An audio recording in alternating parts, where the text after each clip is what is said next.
Today, in Saudi Arabia, it's a battle of the titans. It's a battle of knockout artists.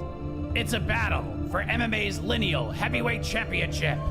And when Francis Ngannou and Renan Ferreira meet in the main event inside the PFL Smart Cage, it will truly be the Battle of the Giants. Welcome to MMA Fighting's pay-per-view watch party. Watch along with MMAfighting.com for the Ngannou versus Ferreira headliner. And in the co-main event, Bellator champion Cris Cyborg battles multi-time PFL season champion Larissa Pacheco.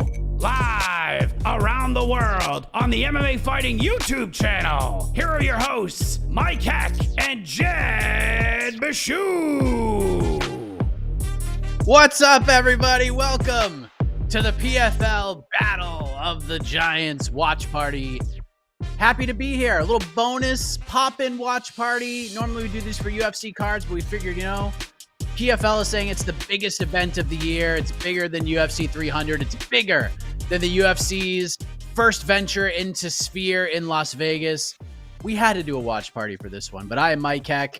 That is Jed Meshew, bobbing his head up and down.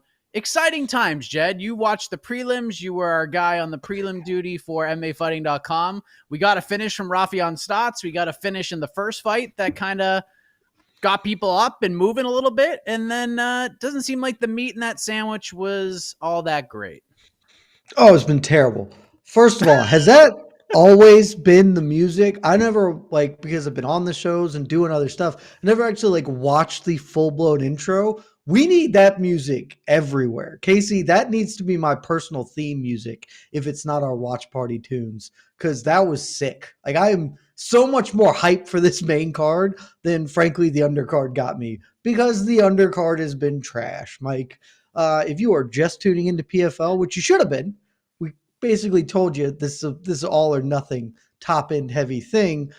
You haven't missed anything. In the very first fight of the evening, a marginally interesting thing happened when the massive underdog was getting the crap kicked out of him, and Bedouin was like a plus 6,000, live odds. It was some astronomical thing, and he pulls off this sort of miracle triangle choke, and since then, nothing. Rafion Stotts got hurt in the first round and then managed to make that comeback just now, but it has not been the outcomes you'd expect in what are frankly squash matches. Dominant performances, bunch of snoozers, but now we're into the thick of it, and that music's got me ready to go, baby. Yes, I decided, you know what, we can't just use the same intro. We kind of shortened things up. We did custom intros for all the watch parties. We used the same background. Sometimes we mix it up a little bit.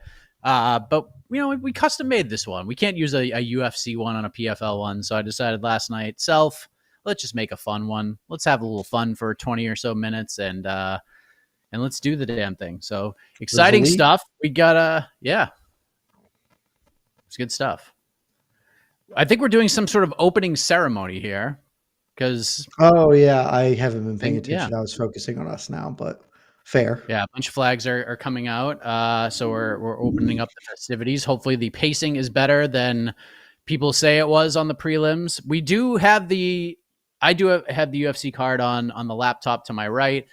We definitely want to go live or at least watch the Rubelas to Spain Austin Lane fight because we revere Rubelas to Spain as just a fun, crazy highlight reel on the feet. But Austin Lane, former Jacksonville Jaguar, former NFL draft pick Jed Meshew, I found out last night he's training at Extreme Couture. Was not aware of that. My confidence level wavered a touch on Rubelas because Austin Lane just needs to be told one thing. Don't do anything else. Don't punch this man. Don't kick him. Just sprint and tackle him. And we'll see if he does that as these two gentlemen are getting ready to walk to the octagon. Yeah, when you told me that, I decided let's have a little fun. This is not a smart or a wise bet. This is entirely on the new information and the vibes. I don't know. Eric Nixick is not a dumbass, and Eric Nixick can look at Austin Lane and be like, Waldo Cortez Acosta took this dude down a bunch. I suspect you, big football man, can probably complete a form tackle on his ass. So took a little late minute stab on him. Took a little late minute stab on Austin Lane by decision at plus 1100. It's a big number. So heavyweight overs. I hope you're back, baby. Let's ride. I have Rebellis to Spain, ends the fight in round 1 at minus 150. That's the bet I have on this fight. I realized I have way more UFC bets than I wanted to have, and I have way too many bets today. Let's just put that out there. My final card is, I was like, maybe I'll have like 5 or 6 total for the day. I have like 13. I don't know how that happened, but we're just going to have some fun here. It's a lot. A substantial. I have multiple bets on one women's fight. I have Super Melly, plus I have an over 2.5 in all the women's fights as a parlay at plus 120.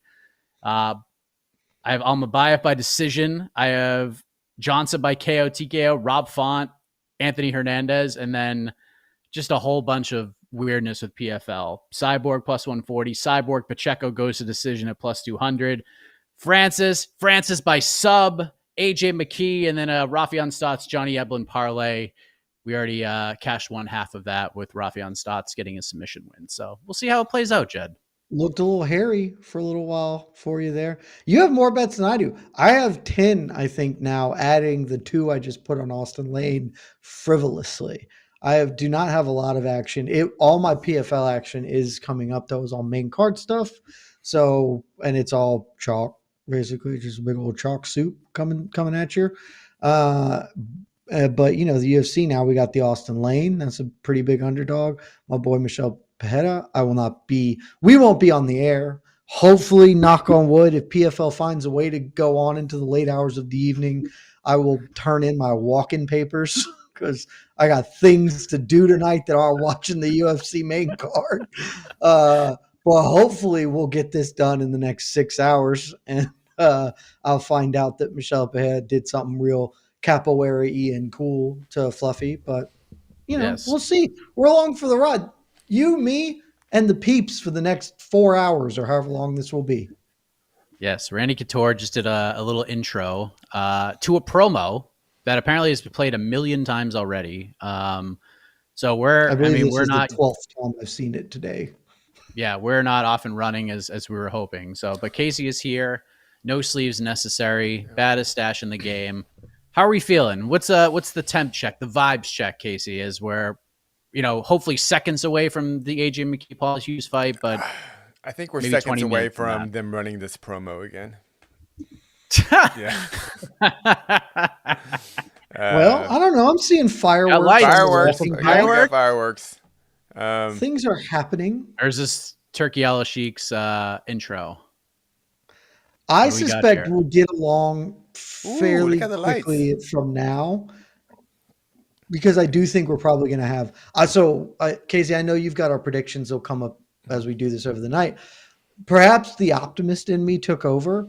I am predicting a lot of early finishes, so they're going to have plenty of time to fill here. So my hope is that they will recognize that and get things moving quickly. Well, I mean, looking at the opening ceremonies, I mean, they lit it like this is nice. They lit it like a big event, lots of strobe lights. This is their sphere. This is their sphere show. $20 million. So. Yeah. That money's going to the pyrotechnics director, apparently. Yeah. And good for him. Yeah. I really hope this main card is good. I hope this is good. I hope this is an enjoyable watch for all of us watching. I hope it's an enjoyable watch for all you watching us. I don't want to. I'm hoping we're not just talking Slogfest 2024 here. Hoping for the best, and we'll see. Battle of the Giants. We're looking at the city. Yeah. We're showing a flash for the main event. So yes, no fight just yet. I was waiting for AJ McKee to come up, but no, not him. UFC is definitely going to get their first fight. I predicted on the preview show that Rebellis to Spain, Austin Lane will end before either AJ McKee or Paul Hughes walk to the cage, but maybe not. They keep teasing us. Lane, we're back. Rebellis is walking out. Rebellis is walking out. So. Oh, how do you guys get that? I'm not there. I'm still at the promo. I'll say my UFC broadcast is a commercial. Yeah, Oh, I'm at the weird. Yeah, I have promo. Rebellis For, walking out.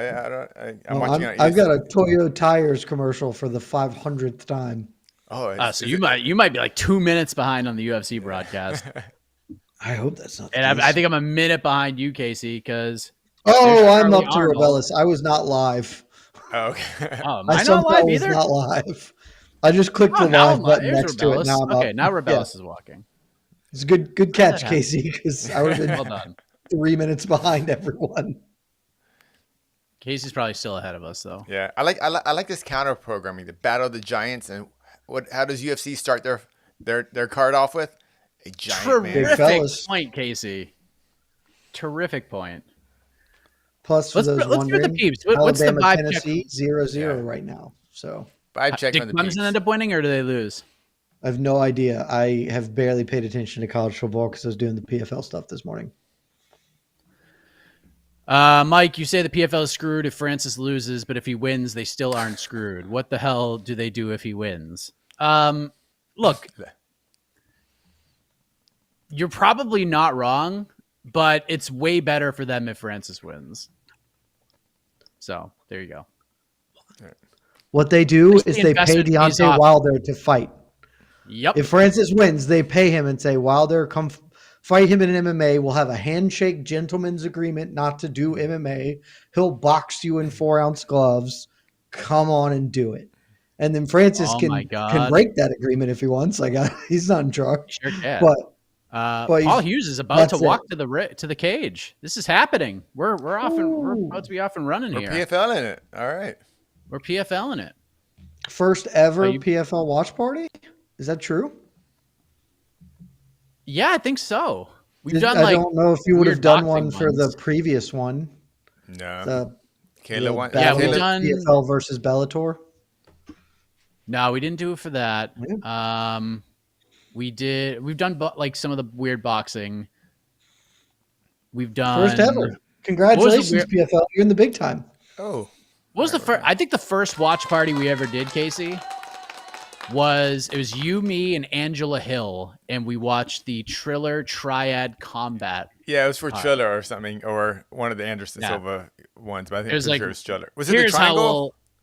The triangle? Yeah, it was the Triad event. Yeah, and they Yeah, were yeah. like, we're gonna do hybrid boxing and MMA rules, and like Mike Perry beat a boxer, and it was like Rampage's team against somebody else's team. It was just, yeah, It was the thing.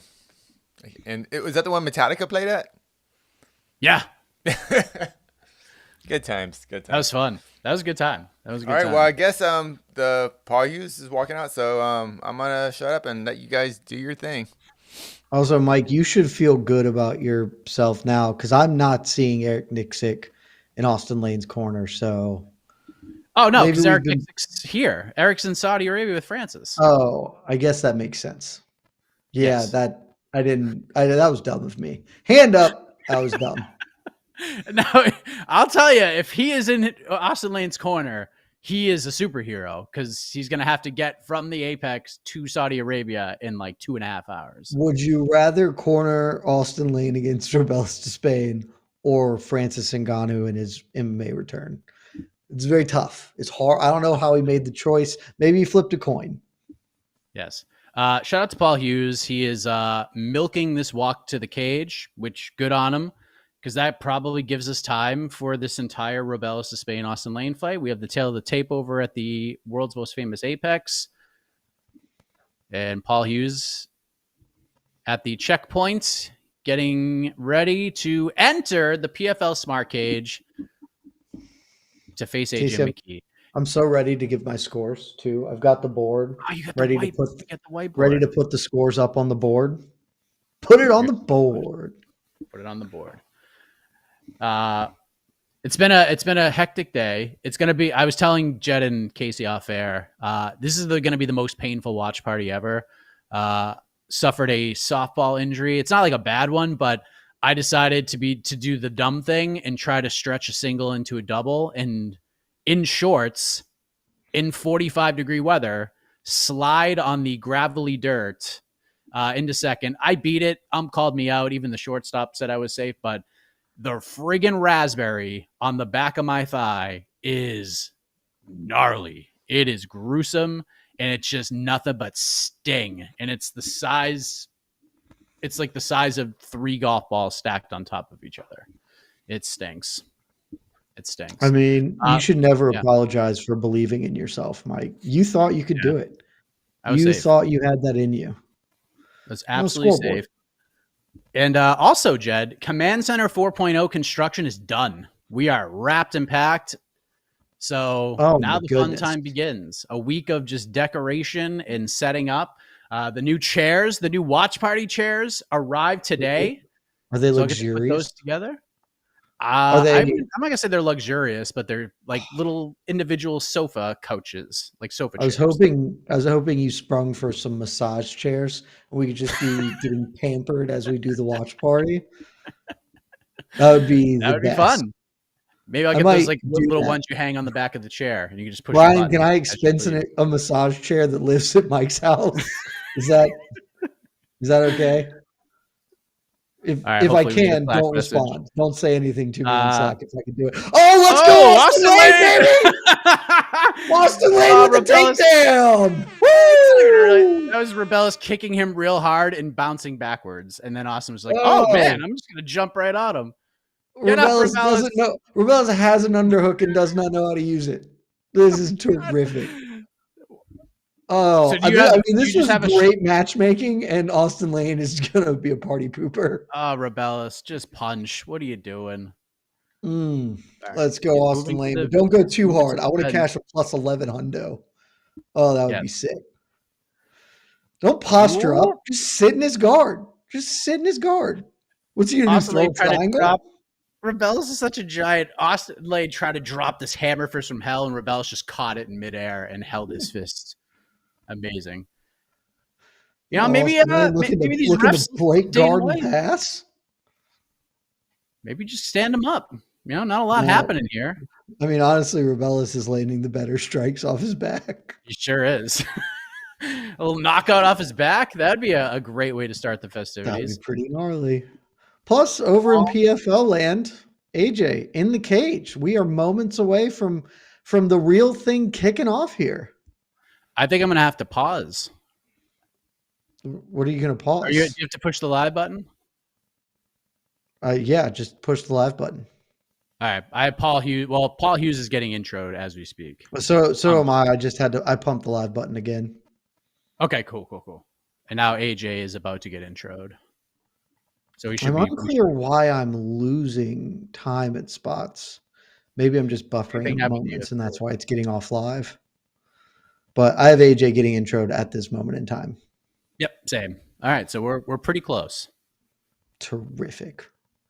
Plus, look at Rebellus using the cage to stand up. He's standing up. Don't you let go of him, Austin. You hold him tight, like your dearly beloved. Little separation. Oh, grab the fence. Just grab the fence, Rebellus. Grab the fence. As a hero, never let me go. Oh, Big Dad is the referee for Paul Hughes versus AJ McKee. Referee's looking close. Austin's just going to get nice and tired, and Rebellus is going to clobber him. Nah. Man's got cardio for days. He's an NFL player. Golden. Right. But the thing is about to begin. I've got the fight started. In the center of the cage. 55, 54, 53 is where I'm at. Same. Okay. 50, 49, 48, 47, and so forth and so on. Both men a little tentative here. Ooh. Not to be surprised. Lunging jab from AJ. Yeah. Little bleed kick from AJ. Let me tell you, that intro, Paul Hughes looked extremely ready to be here and doing this. Man's been talking a big game. He's showing all the signs of somebody who is ready to have a big day. But he gets jawed. I think he's hurt. I look like the leg wobbled. Rebellus got taken down again. Okay. Yeah, he did. Fun. That's in the corner of my eye. Oh, AJ's got Paul Hughes in trouble against the fence. Oh, he drilled him with the left. Oh, big knee from Hughes. Big knee from Hughes. AJ, fine. He's got him. I'm not actually sure if that knee landed or if it just looked like it landed, but Yeah. AJ right through wrestling on it, but that was very close to being curtains. That was fun. Nice little exchange. Oh, there. now Paul Hughes is saying something to Tandan. Is he saying he's grabbing the glove, grabbing the fence? I assume that he's saying he's grabbing the glove, but I couldn't make it out. But based on where AJ's hand is on his left paw, I would guess that he's saying he's grabbing the glove. Well, I lost my Rebellis in round 1 bet. I actually had that thing lost in 7 seconds, so it's good. You should be pro Austin Lane winning this fight because it hurts Shaheen Al-Shadi. So, that's a great point. It would be terrific if Austin Lane just keeps being the least fun guy alive. Do it, buddy. 10 more minutes. Come on.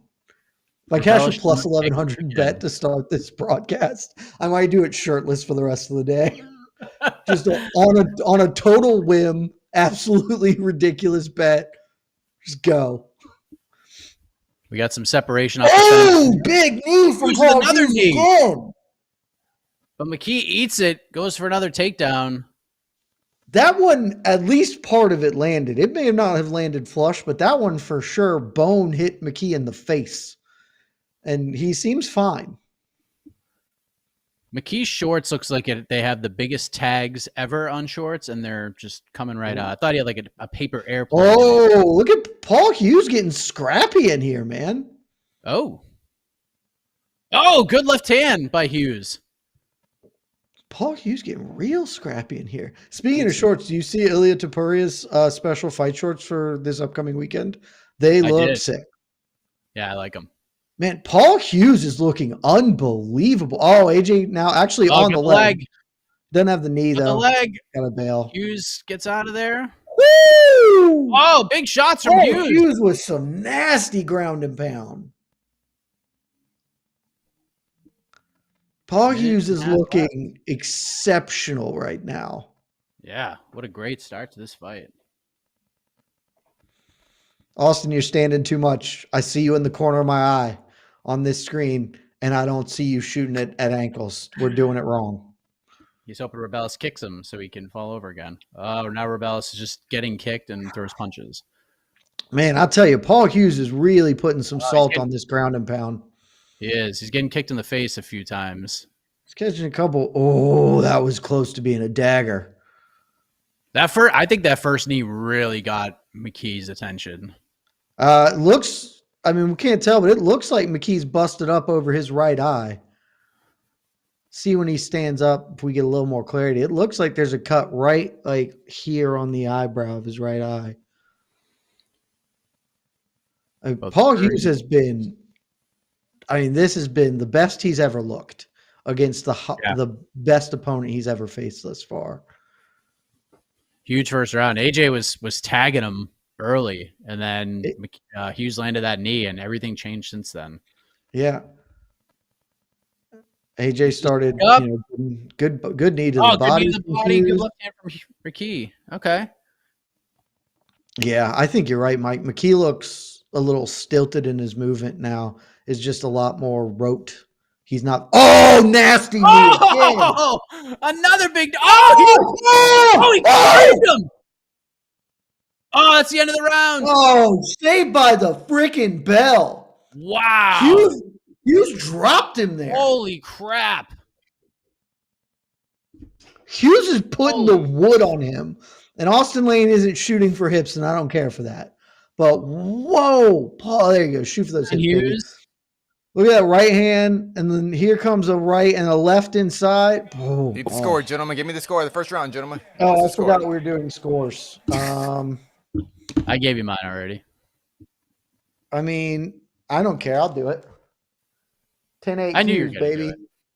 10-8 Hughes. Dropped him at the end. Normalize scoring 10-8 rounds for dropping a fighter. That was sick. See if AJ can battle back from this adversity. That first knee that Hughes landed changed everything. Ooh, that was a tough start. Hughes is, in fact, legit Scott McCrae. So far, so good. I mean, maybe Ronaldo in the house. this keeps up. Maybe AJ drops back down to featherweight, which I do think is the best weight class for him. But man, I didn't see this kind of performance from Paul Hughes. Paul Hughes is only a minus 145 favorite. If I could pull up my book and place a wager right now, I would do it. Oh, it's unbelievable. All right. Hughes now up to a minus 195. As soon as I say that, it drops 50 points. They're paying attention. High kick from Hughes, blocked by McKee.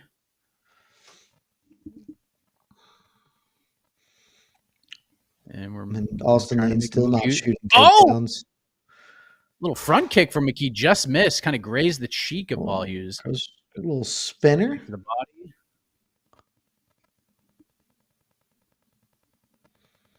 McKee's got to stay away from the fence, that's for sure, because that's when those knees are coming. When he gets trapped, that's when Hughes just starts attacking him. Good leg kick from McKee. Austin Lane running Robellis into the fence.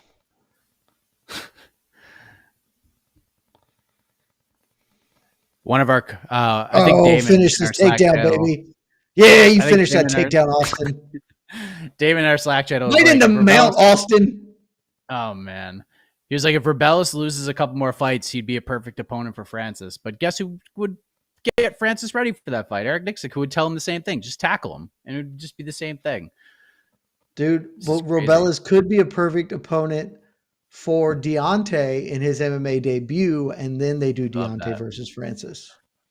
I don't hate that at all. Let's just have fun. PFL should just be fun. Right now, not a lot's happening in the PFL, by the way. No, this is AJ is very wary at this. Wow. So at the start of this round, Mike, Paul Hughes is minus 145. It is minus 520 for Paul Hughes now. That not bad for just kind of hanging around. Was a gift. Yeah, he's just been kind of hanging around. He hasn't really done much. No. He's just waiting for McKee. And now he's got McKee against the fence. McKee's got to get off that fence. Yeah, McKee looks real gun shy in there. Yep, and now Hughes got him pushed against the fence, which is just smart. This could be a problem for AJ. Oh, he needs to separate. He turned him over. Now he needs to get his arms free and get the hell out of there. Needed the body from McKee. I'm surprised how effective Paul Hughes has been at keeping this fight standing. Like, AJ McKee is a good wrestler and grappler and has been really not able to get anything going in that realm here. I thought he'd have at least some success, but I mean, Hughes is stonewalling him. Yeah. Get away, AJ. And gets the break. Yep, but he's still stuck against the fence. He's trying to kick his way out of there. AJ's boxing. McKee, Hughes went for that knee, and McKee was ready for it that time. Ooh, good little right hand from AJ. Okay. There we go. Oh, good little 1-2. Good, good combo. McKee punching his way back into this slowly. Yep. He's just got to avoid that knee. Oh, good combination from Hughes. Kind of grazed McKee. Didn't land as clean as he would have liked. AJ needs to be the one coming forward. He can't just let Paul Hughes have the whole space that he wants. Yeah. Gonna make every little low blow. Yeah. Little ding kick. And Paul Hughes immediately getting like really complainy, which I don't care for. Yeah. Like, that's the maybe second foul that's happened. This just happens. You're in fist fights. Chill out. Also, that didn't look like a ding kick. I'm not even sure he actually, like, maybe he glanced the cup there. Yeah. But that's pretty, like, to be upset as if he, like, hoofed you straight up the pike. Come on. Just. Yeah, that was. You're in a fist fight. Things happen. Yeah, that wasn't like a punt. Yeah. Oh, good kick to the body.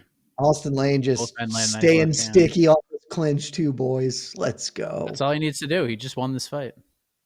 I mean, I don't know if he won the second round. I did not see almost any of it. But if he finishes the takedown and gets it. Ooh! AJ! Get going. Now, this is where AJ needs to make something happen for real. He doesn't have a lot of time. Yep. Less than a minute left, and Paul Hughes is already in the 4 up. But It's a logistics thing right now because this is a pretty close round. Austin Lane gets that takedown, baby. What a great bet by you, Jed. A total whim. I'll take Lane plus I give like you just 280.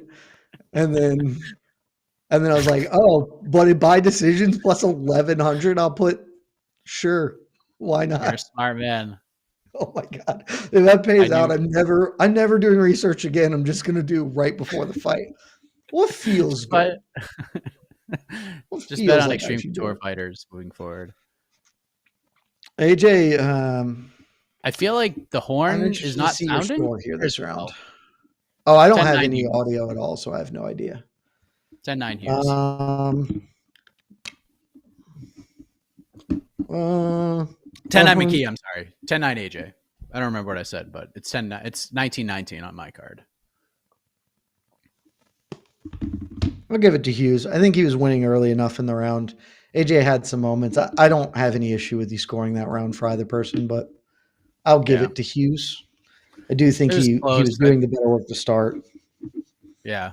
I think it was just like even through 4.5 minutes, and then AJ ended the round how he did. So he squeaks it out, but could be wrong. I'd rather have your scorecard because I'd rather be in a position where the final round matters as opposed to being an all or nothing proposition. But mostly the next 83 seconds are me watching Austin Lane get the grimiest, dirtiest win you've ever seen, and my bank account being unexpectedly flush. Unbelievable. I can't believe it. Hey, Eric Nixick, this one's for you, baby. Well done. All right, round 3. Francis. Paul Hughes down to a minus 230. So minus 230. So let me check minus what the old 600 wherever he was. What's the old internet saying about round 2? See if there are people out there with scorecards. I'm not seeing any scorecards. Terrific. Well, that was useless. Way to go. Wanted to see if people were on, because I would bet that a lot of people scored that for McKee. Finishing the round is always big optically. AJ in on a single now. The Shaheen Al-Shadi fantasy suck bags. Oh my God! I have to text him. He's about to get a 0. Oh my God! From Rebellious. I'm the most excited to text this man. I'm not even mad. Oh, what if Austin finished it with like 3 seconds left, Jed? How sad would you be? Oh, he's hammered him. Give me 1 Hang second. on, Rebellas. There you go, Jed. You've done it. What a cash.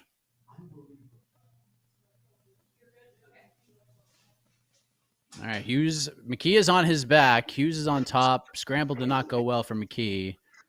And I had people at my door. Probably not where he wants to be. So what did I miss? I had people at my door for the 10 seconds, and they couldn't grasp me trying to give them verbal cues through the big window. I was like, oh yeah. And so then they were like looking at me, and it's like I just walked to the door. I'm like, hey, so what did I miss? Because it looks like, ooh, fun little trip. Come on, there you go, AJ. AJ's got a takedown. They scrambled a little bit. Hughes got on top, kind of stood over AJ. Looked like he was going to land some shots, and then AJ got back up. So, I mean, AJ does look a little tired here.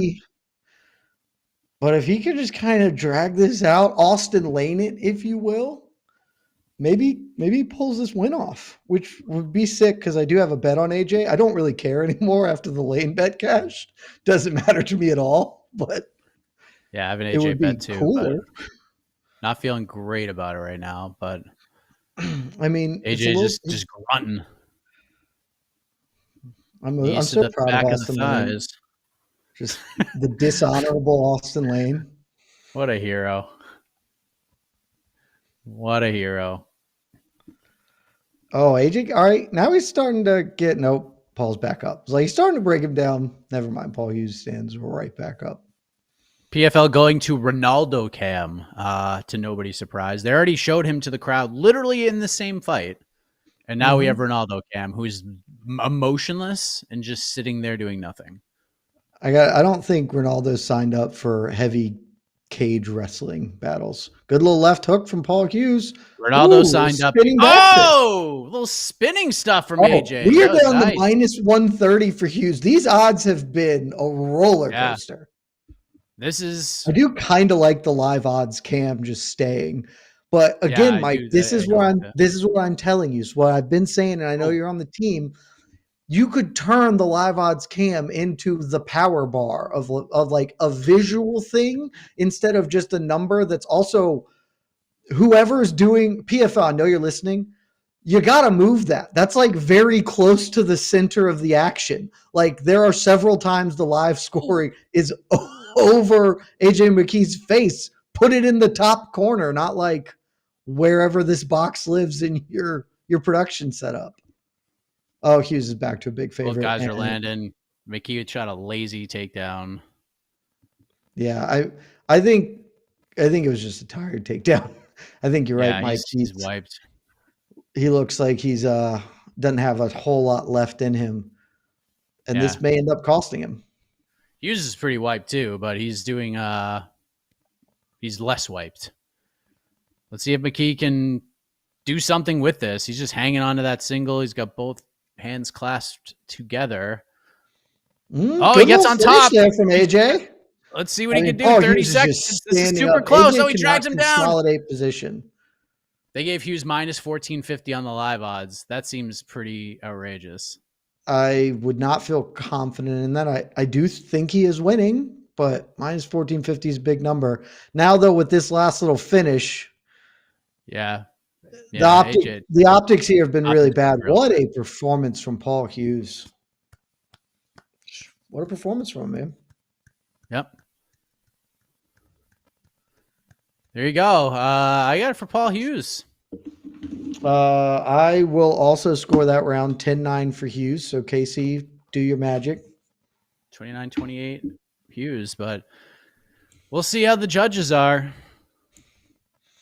I didn't think AJ would gas like that, but I think at the worst we're looking at 29-28 Hughes. I really doubt anybody has given that fight to McKee.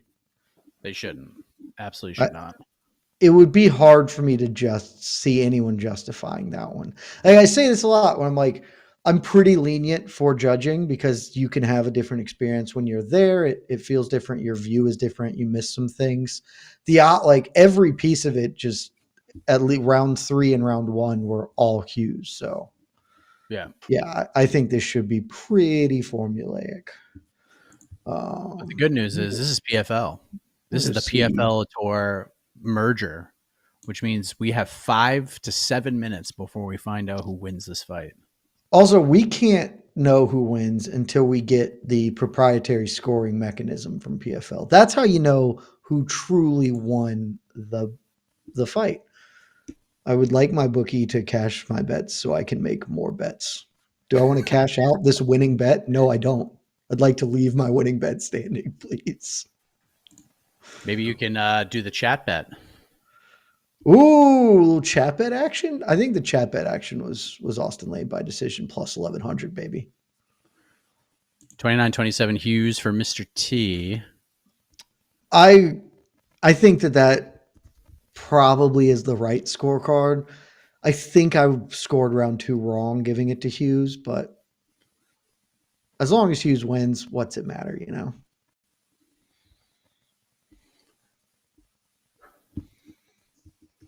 Come on now. Let's just get to it. Let's get Michael C in the cage. Sorry, I have to click right, here my we go. 1100 bet to send to Connor. Here we go. Let's see.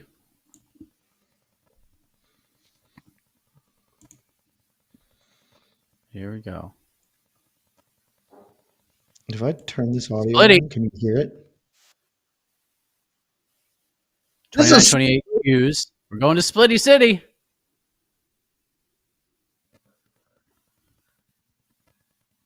$29-28 McKee.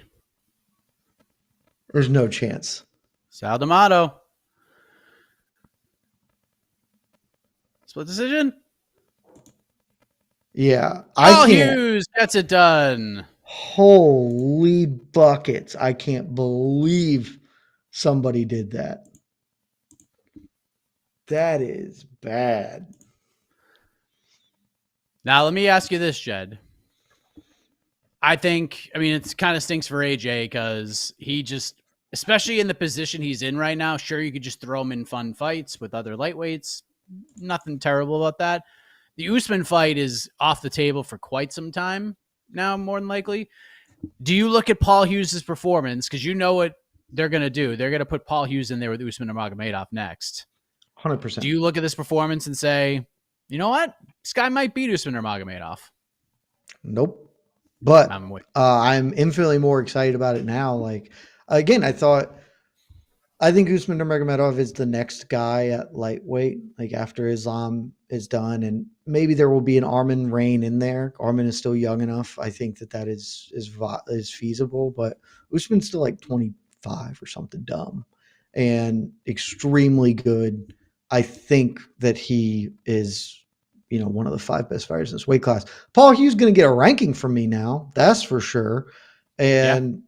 I want to see the fight because I could absolutely be wrong. I didn't think Paul Hughes was going to be nearly as effective at stuffing the takedowns of AJ McKee as he was, of kind of minimizing, even if the takedowns couldn't happen. I thought AJ's kind of a dynamic, fun, wonky scrambler, and Paul Hughes was like, nope, and then stood over him and bashed his brains in, jawed him up on the feet.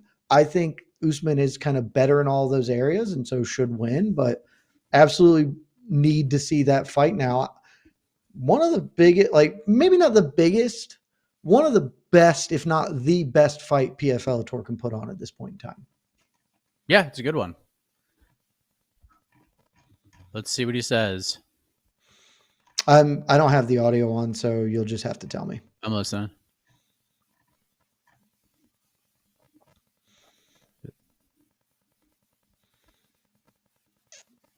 I love the comment. Look at me now, want a split decision. Well, it shouldn't have been a split, and he won a convincing decision in a fight. He was not like a huge, but a reasonable sized underdog on. Talk your shit, kid. You deserve it.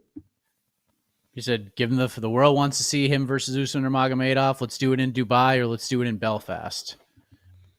I don't think, I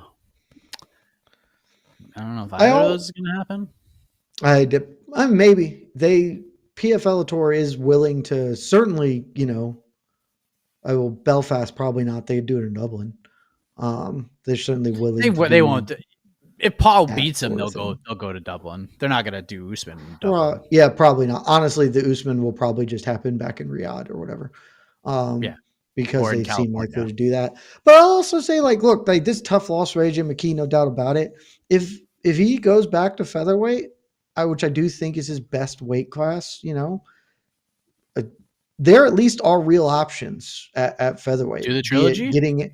I say you could do the trilogy, be it getting into next year's featherweight tournament. I don't know, if he wants to do that. If he just fights Jesus Pinedo or whatever, featherweight champion, there are options at featherweight. So AJ is not up a creek right now, but certainly a tough loss for him. Is Pitbull still the Bellator featherweight champion, right? I think so. I'm actually not 100% sure. Let me look that up. I had to look up whether or not Ryan Bader was still the Bellator heavyweight champion. Yes, he is currently the thing. Bader still technically is, isn't he? Yes, he is. Because he didn't lose. You don't lose the title in the Battle of Champions fights or whatever. So you're just there. There were 3 rounders, so yeah. Fair. I mean, hey, there's the Battle of the Giants promo again on Battle of the Giants. Why are we still showing this commercial? Why not? We've bought the pay-per-view already. It's here. We're watching it. Dude, I say that all the time about stuff. Why are you selling me product for these products that I'm literally already in? Why is the UFC advertising the fight card that is later this evening if I'm there and it's all on ESPN Plus? I don't know, man. They just do it. It's so silly. We could just go to the next fight that nobody cares about. Yeah, they should really move through that fight. They should make that fight happen quickly and churn butter elsewhere because, that fight. Let's be honest, guys. If you got questions, pop them in.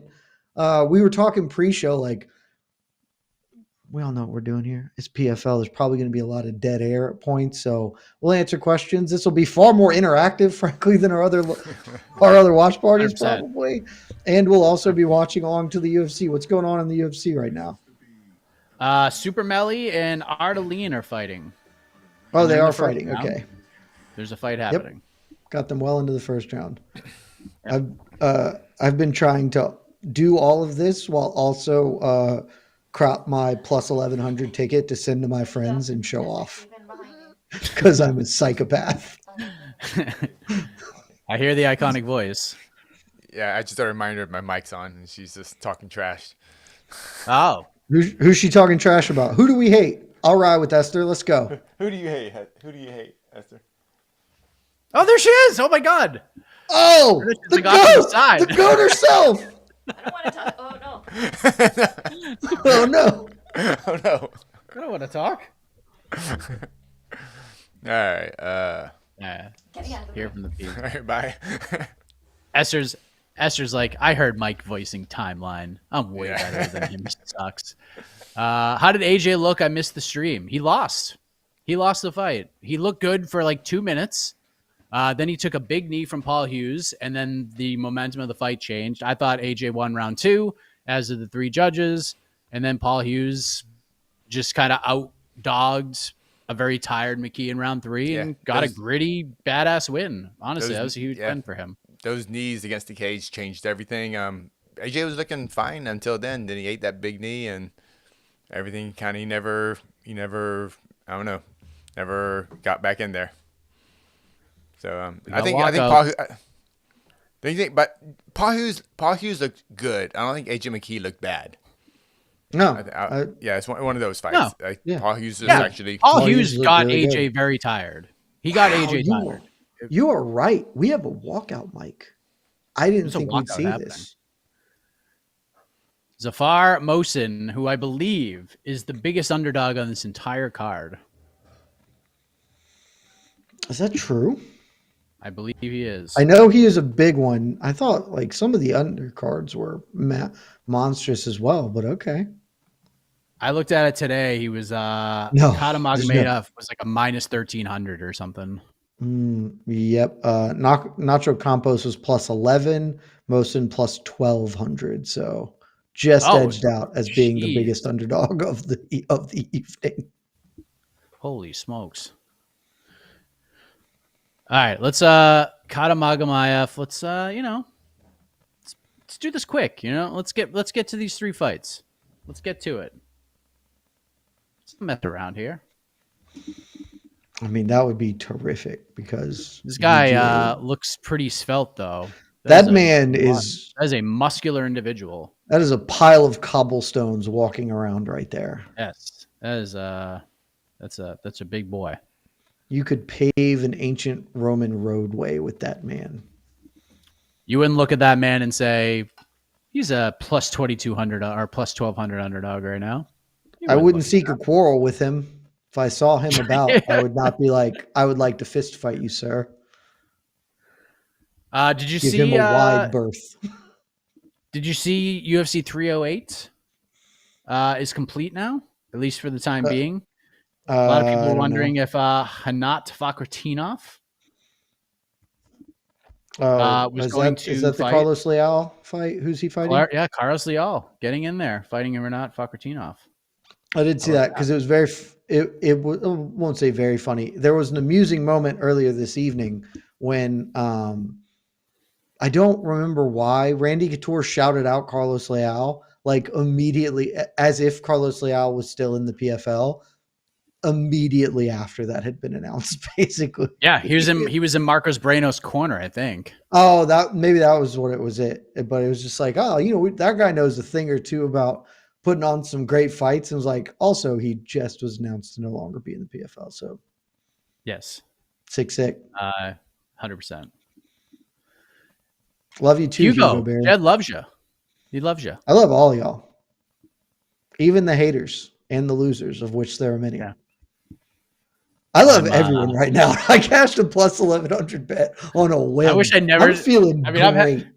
I'm glad I told you that. I'm glad I found that out yesterday, and I lost. I'm so glad you told me that. Sprinkle on Rebellis round 1, but seeing Shaheen drop a goose egg on his fantasy team with Rebellis to Spain, trying to play the game with such dishonor and such disrespect, and then putting up a goose egg for his troubles is tremendous.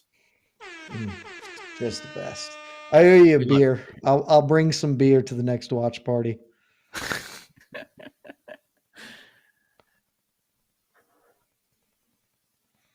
Guys, folks, this is friggin' insane. I know, right? Both fighters are in the cage, and we have announcements. Michael C. Williams is announcing this fight. Move laterally, neck attacks. That's one of the big keys to victory. You're on keys to victory? Yeah. Hit live. Hit live now. Okay. Safar Mohsen just got introed. And then the huge favorite, Kadimagomaev. PFL debut.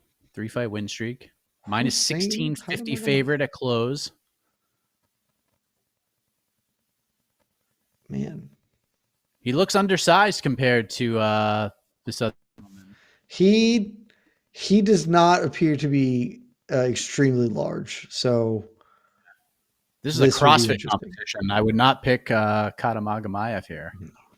I mean, if I didn't have a basic understanding of fighting and of odds, I would not pick him. Like, yeah, that one dude's clearly gonna beat the soul out of that small man. All right, we are underway. 454. And then you're like 352. We're right, pretty damn good. Yep. And then you're actually as you can see, the Kadimagomaev guy's Dagestani. I'm like, oh yeah, he's gonna win. He's done. As you can see, Jed and I in our picks, both of us have a first round finish here. Jed by KO. I have submission for Kadimagomaev. I don't know if this is good news or bad news. Conor McGregor has put a $500,000 bet on Renan Ferreira by knockout. A $500,000 to win $1.675 million, Jed. Woo! Okay. So, wait, did he like tweet that out? Sure did. I mean, it's a sponsored bet more than likely, but oh yeah, that's a fake bet. That was where I was going with it. It's like in general, when people place big wagers like that and they're public figures like Drake or Conor, you should be suspicious. Just not that Conor can't afford to make that bet and could absolutely do it. He could, and maybe it's real, but there's also like a really good chance that Dual Bits, that he is the promotional sponsor of, just like, hey, put this out there. We'll give you money if it wins or whatever. We have a almost takedown here from Kadimagomaev. That's a classic heel pick Habib style finish there. Yep. It's kind of what you expected. Now do the thing and let's get out of here early. Let's get a big time finish. Let's make moves. I realized I flipped over to the UFC for like 1 second on my laptop and I'm like, how is this fight in the second round? If you leave the screen, it's like the whole broadcast stops. Even if you like just switch to another tab and you have to hit live again. So must be about going into the third round. I have like too much exposure on that fight, so I'm kind of curious to see who is winning it. The Super Melee fight. I have not been paying attention. It's on the second screen, but yeah, I have no idea. I'm looking another duck under about high single. Now his posture's broken. We're not going to do a lot of great things here. Hey, fair play to Mohsen. Right, he's now only a plus 800 underdog instead of plus 12. He's making moves. He is climbing that ladder. And we see Larissa Pacheco getting taped up in the back there. Ooh! Try a little Uchi action. Okay. think you're a little behind. Where are you at time wise, Jed? 157, 56, 55. Okay. You're like 10 seconds behind me. I do not have the option to go live. I'm as live as my stream will allow it. Fair. All right. We'll finish this round, then we'll sync up. Me and Casey are pretty simpatico at the moment. Guys, we'd love to give you tremendous commentary here, but there's like nothing happening in this fight. I mean, we're playing the over-under game in the clinch. Sure are. Mohsen keeps trying to step across. It keeps almost working the knot. Oh, break. I'm at a minute now. What? What do you mean? Now you're ahead of me? How is that possible? Oh, I clicked the live button again. Okay. It wouldn't let me do it, but I've just been clicking it periodically now because obviously my stream just loses time over the course of it somehow. Weird. It's very, very strange. ESPN Plus, you're a great subscription service. Oh, Mohsen's down to a plus 500. It was super fun as I was covering PFL, and I moved over to my couch and was covering it.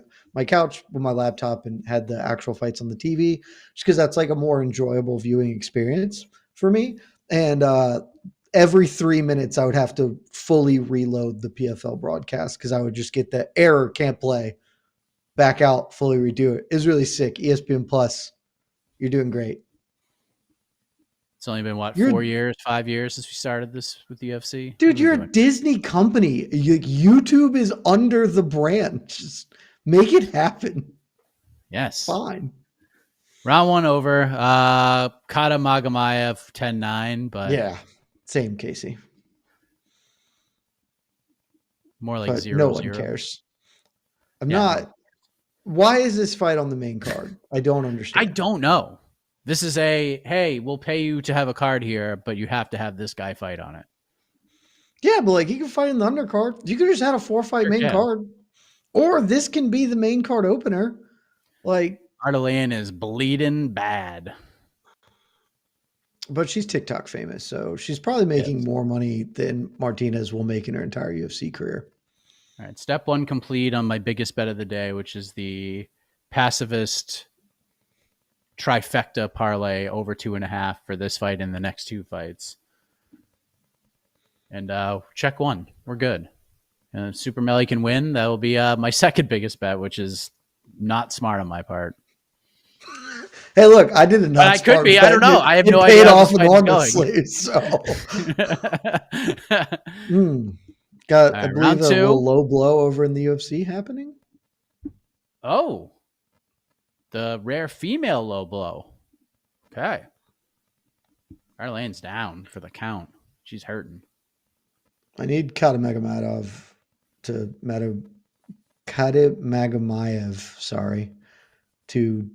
be more impressive. Yes, we need a finish or two here. I will say Mohsen kind of looks a little Arman Sarukian, not as far as quality, but just like physically kind of looks like Arman Sarukian. He does. You're absolutely right. That was a good little spin kick. Look at the odds now. Kadimagomaev is only a minus 195. Punching his way back in. Look, underdogs have been live thus far. Maybe that's a great sign for Renan. We had the plus 6,000 underdog, or like it probably wasn't plus 6. The dude who was a favorite was minus 8,000. So the book probably had him as like plus 3 or 4,000. Yeah. Monster upset. Paul Hughes was an underdog to AJ McKee. Ravian Stotts was in trouble there for a minute before pulling out that win. Live underdogs, despite some long odds today. So, and Mohsen's about to be the favorite in a minute. These odds keep moving this way. Did he win the first round and I missed it? I just wasn't paying attention. Maybe. I did not think he won the first round though.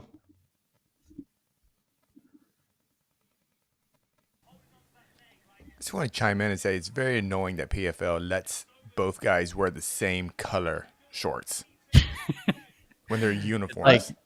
Those aren't the same color though. They aren't. They look close enough.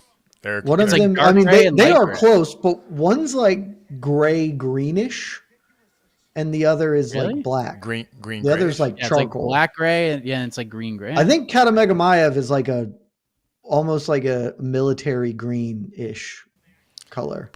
Point being, they should not be wearing shorts Yeah, that are come on. that identical. Yeah, but they have different colored gloves, so you could just look at the gloves.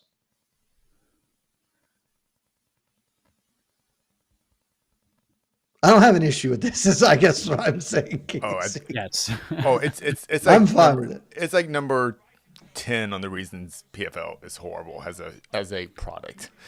They let them wear apparently- their own shorts apparently- though. That's Apparently, dope. Super Melly should have got the win by should have got the finish there. I It didn't was see a, the whole thing, but Yeah, I saw the should've replay. got It was the it was a finish. legal kick that hit that it was like a front kick, a teep right to the belly button, and the so the ref fight should have thought- been over. Ref should it should That's have been how, over. that's how you cheat, baby. That's the best cheating. The cheating, like fence grabs, great cheating. Low blows, great cheating. The best cheat is when you should be finished and you play it off like you got hit low. People do that one all the time. Oh, look at Mohsen. They looked at the Mohsen is the replay. betting favorite right now. No, they looked Apparently, at the they replay. looked at the replay. They really they looked at the replay. They immediately restarted the fight and didn't give her opponent the 5 minutes. That's what essentially happened. But Yeah, she did get the I rest believe for a that's- good minute. Yeah. Should I have been. believe a that TKO. is how it is. That is supposed to be carried forth under the rules. It's certainly unsatisfying, but most importantly, Mohsen is the betting favorite and absolutely winning this round. I don't know about that first round, but he is absolutely winning this one, and just kind of big brothering Kadimagomaev.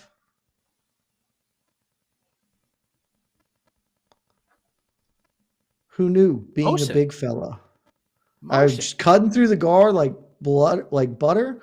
Hey, Super Somebody's Melly bleeding. wins. Let's go. I can't Let's tell go. who's bleeding, whether it's Mohsen or Caddy, but I can't somebody is either. definitely There's not a bleeding. ton. I think it's Mohsen above the one of his eyes. Okay. Now Caddy's trying to roll up on this single, and he's going to get two. Actually, might be able to roll up on a double.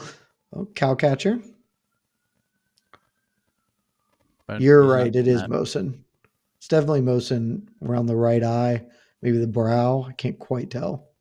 Address him appropriately. The minus 195 favorite Mohsen.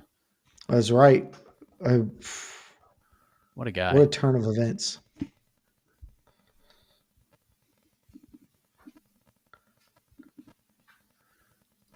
There's the clack clack.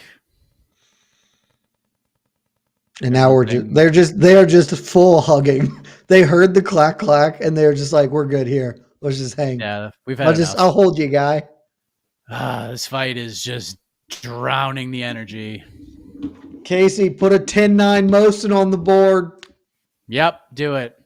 It could be 2018. I don't know because I didn't really pay attention to the first round. Right there, Case. Right there. Little There's Cris Cyborg in with the her back. PFL T-shirt on. Who would have saw that coming? If you'd asked me at the beginning of the year, I would have said it's more likely she would be suing the PFL like Gegard is than that she would be fighting. Hey, the day is young. The year is young. You never know. I mean, I guess it's true. She can always join that suit later. Big Fran. Ngannou. Oh, Cristiano's just in the room with Big Fran.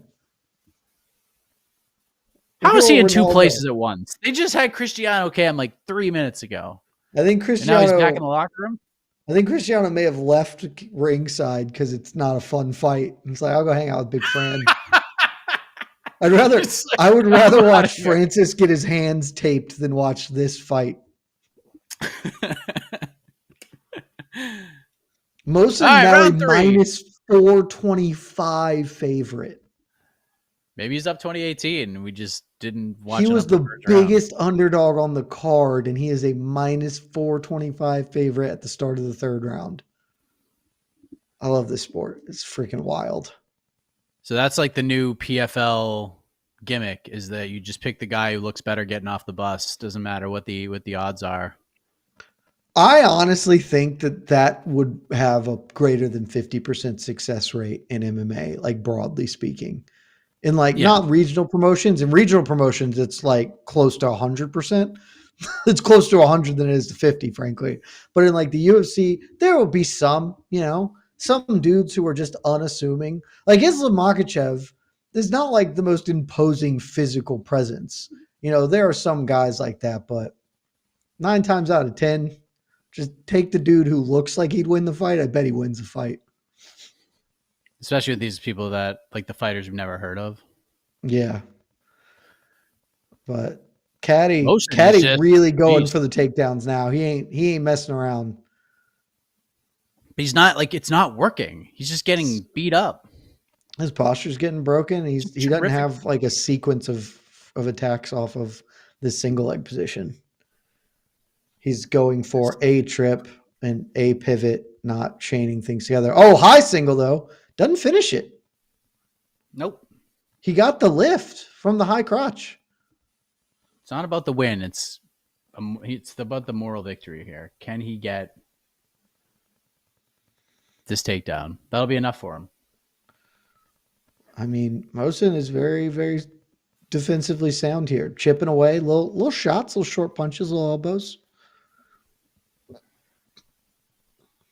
2:55 left in this fight that didn't need to happen on the pay-per-view. Kind of sucked the energy out of the room, that's for sure. Yeah, it's this is just some of the issues, man. Like everybody said this, why is this fight on the main card? And they're like, oh, what's this? Let's not even open the show with it. Let's put it as the second fight. After McKee and Hughes, which has been the best built fight of the card. It's just frustrating.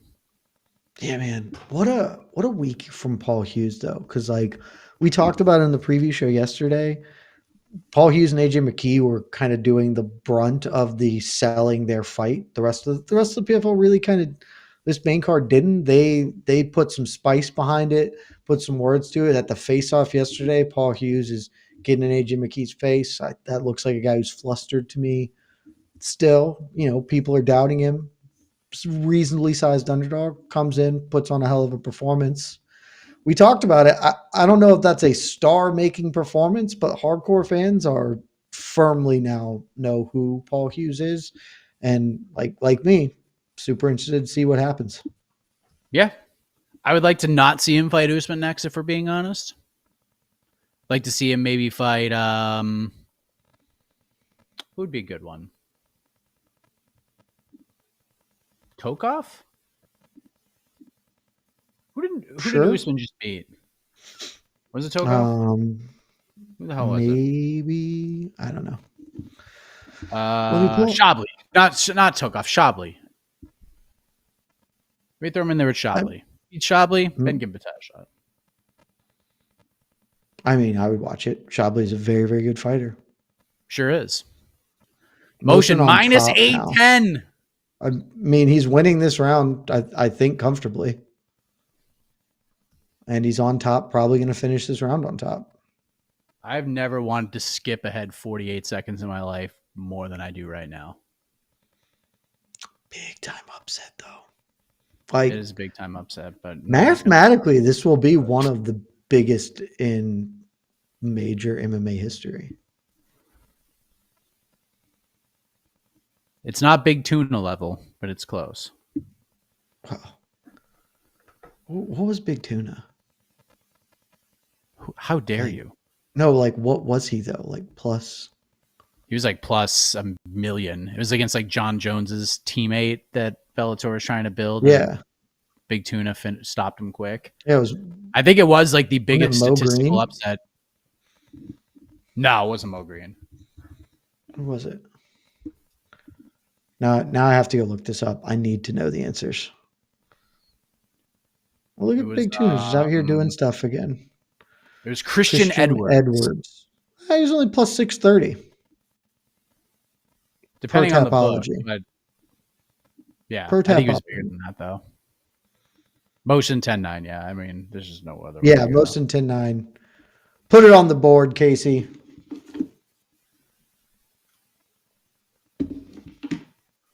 Let's just get right to the decision and move on with our lives. He closed as some books he closed at a plus 800 in that fight. Big tuna. That's big. A plus 12 though. Man, if you had bet Lane by decision and just Mohsen straight up, you could have paid for your kids' college tuition just in the last hour. Yeah. Two very good sharp bets right there. Let's see I what's didn't going on see here. anyone on Mohsen. I saw a couple of people on the Lane by decision prop. I'm trying to think who was it that I saw put that out there earlier. So shouts to them as well. Well done. It was Billy. I think Billy, the guy who did And- over at Action Network, Billy Ward, yeah. former pro fighter up in Michigan, I want to say. Works at Action Network, did No Bets Barred with me last week. I think he was on that as well. So shout out, Billy. Good call. Jessica Penne and Elise Reed battling it out now at the world's most famous Apex. And if this could go over 2.5, that would be spectacular. I mean, I think you got a good chance of that happening, Mike. Yeah. But you never know with Penne. You could be feeling good about it, and then she could just get roped or just land some crazy submission out of nowhere. That's why she's not in my pacifist parlay this evening, because Jessica Penne has hurt me before, and I don't want to get hurt again.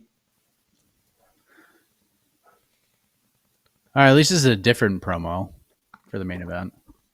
I think this is just the, Renan Ferreira. Look at where he's come from. I would like to ask Johnny Eblin a favor, or Fabian Edwards. It doesn't really matter at this point. If either of you guys could just go out there and get a finish here, that'd be awesome, because I got to tell you, I think the co-main event's definitely going 25, and if this goes 25, this is tough. It's a tough card. Me to finish. No. Bad. Johnny Eblin needs to do it because Mike the Climb has started again with Johnny Eblin. Fabian Edwards comes and knocks him out early. The Climb, we may have to retire the bit a weekend as I continue to lose it. So We'll Johnny bring Eblin on Eblin, BTL please. next week if it doesn't happen, and you could just face all the people who ruin the climb for you on BTL. Yeah, we'll have to just put Eblin in there and be like, "Hey, we got to bump. We got to bump Bam Bam. Sorry, Action. Jed's got beef with Eblin. You'll have to wait." Bam Bam, I spoke to Bam Bam this morning. He is ready to go for Thursday. So I'm excited. It's gonna be a good one. he thought it was Monday. He was ready for Monday. That's how excited he is for this. I'm like, nah, it's Thursday. He goes, all right, cool. We're He can in. catch these hands both days. I'll run him back-to-back fades if he wants them. All right, let's read this decision. Come on, Michael. Are we actually waiting for it? We should just go to questions. Sure are.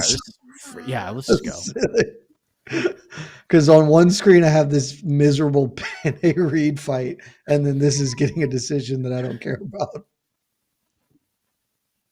30-27. So it's official. We missed the first round altogether. I mean, okay. What a win. Terrific performance, young blood. Well done. Shouts. You don't need no post-fight interview. You don't need one. Let's just go. Casey, pop in here and let's talk to the peeps for a while. Yeah, for like a long while, I Because think. we don't care about this post-fight speech at all. Yeah, I don't think we're doing a post-fight interview, which is very good. Good production. They're starting to feel the heat. Actually, talk amongst yourselves. I'm doing some championship graphics right now, so I'll jump in a second. Championship graphics. Okay. Graphics. I'm excited to see what these might be. They could be anything. Me too. Back to the coach and Ian Parker. Not going right to the next fight. Shouts to Tommy Pritchard, who comments, "Never forget that Francis Duck Jones and the Stipe trilogy." Shouts. I love the sarcasm. I don't Gotta be know if right. it is or not, but you know, There has to be an emoji attached to this because that is one of the most ridiculous things that's ever been said in this chat. So I mean, Francis asked for that fight for 3 years. I don't know what we're doing here. if it's sarcasm, it's a great joke. If it's not, it's great Great trolling. sarcasm. Either way, it's great either way. I just don't know which it is. Oh, are we getting right into this? Oh, we got the graphic. Give us the I- promo. Let's go. So theoretically, they should, because like if things go bad and this is 25 minutes, you want to have that. Like you want Francis to be walking by 7, so you should try and get these out if they get 2 back-to-back 5-rounders. But Fabian Edwards is already walking out. This is fantastic. credit to the PFL. Look, the pacing in the know it. undercard was not great, but we knew that going in. They had 4 hours to kill in 4 fights. I did not think this was going to be moving at this rate. This is pretty good. Big fan. Big fan. Shout out, Don. You're doing great, buddy. We stand behind you. Not just because our ads are all over really fighting and we're in your pocket, but because you're putting out Oh a my great. god. You're doing great work. We don't care about the quality of fights. Just get it quick. Get it done fast. That's all we care about. At a reasonable pace. This is a Fabian joke, Edwards. but it's very true. Yeah. Like, That's been the biggest complaint about them this whole time was like, come on, it should not take us 8 hours to watch a PFL card. That's all we ask. And it's taken them all this time to figure that out, even on pay-per-view. Like the World Championship cards, I am not looking forward to that. Like there are some certain storylines. There are some certain storylines that I am interested in, but those cards are friggin' brutal to watch. Mike, I've got an update. I was getting tagged in some tweets. I verified it myself. PFLMMA.com, their website, crashed. It's crashed. They've got too much activity going on the PFL homepage. Maybe this event's a hit. Maybe things are popping off in a way that we didn't anticipate. Upset of the year. It's not Mohsen. It's PFL Battle of the Giants selling the 100,000 pay-per-views. Well, sorry. That might be the silliest thing that's ever been said here. We know that's not happening. Look, maybe it does crash because people are going to be just searching for results, in my opinion, more than anything else. They want to know what's happening. Why would you search for results at PFL MMA when you can come to this watch party? You can go to MMAfighting.com. If you go to MMAfighting.com right now, the esteemed Alexander K. Lee has a live blog for this very fight. It's going up.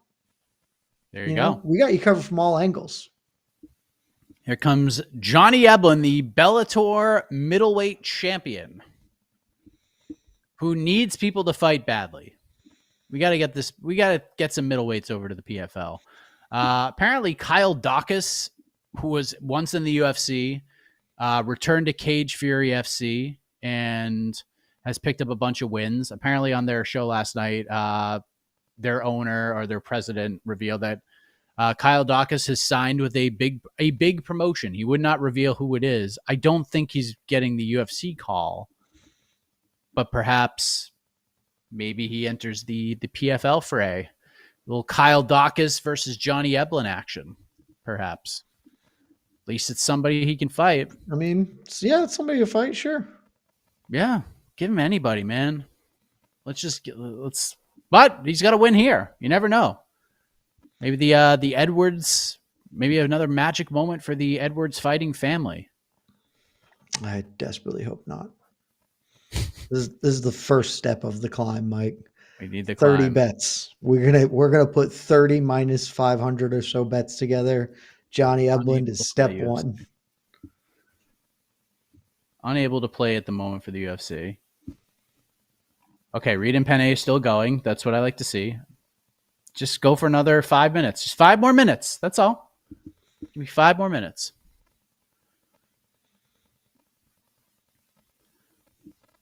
Who is their other ring announcer that's been doing it all season for them? For I forget his name. Yeah. younger guy, English, kind of like an English accent. Genuinely no idea. I forget his name. Surprised. I he's would not have here. reflexively said Joseph A. Martinez, but that's not correct. This organization, the PFL Tour, should lock Joe Martinez up to an exclusive deal and pay him 7 figures, without a doubt. Here's Johnny Eblen. Johnny, let's go, Johnny. It's for the climb. Minus 470. Where do you have Johnny Eblen ranked in your middleweight rankings? Do you have him top 5? Let me take a look right now. I have Johnny Eblen at. I have him number 5. I have him above Kyle Bahalio. He's below DDP, Strickland, Adesanya, and Whitaker, which I think is fair. I have exactly the same. Yeah. I would venture to guess our middleweight rankings are identical in that regard. If Eblen loses, is he out of your rankings altogether? He's not going to be out altogether, but he'll take a really big drop because if I didn't drop him, I just have to elevate Fabian Edwards very high, and I'm not going to do that. So I'm just not. Fabian will deserve to get ranked, but he's not a top 5 middleweight. I'm not sure he's a top 10 middleweight, even if he beats Eblen. So I would rank him below Hamzat Chimaev if he wins this fight. I'll have above to Brandon Allen, but below Hamzat. But yeah, my guess is Eblen gets dropped into the bottom 5, and Edwards is just put one spot above him. Yeah. Very tepid so far.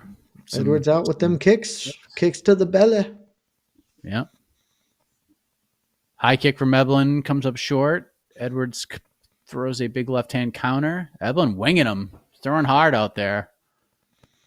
He wants to prove that he is, depending on the day, it's either him or Sean Strickland, best middleweight in the world. I mean, it's not a totally ridiculous statement. Could be true. Ooh, no, I don't think so. Good left hook from Edwards there. Yeah, it was a nice counter. No, Eblen's got this weird short overhand right that is pretty gnarly. It's like a chicken wing, but then he finishes with the fist over the top. It's pretty crazy strike.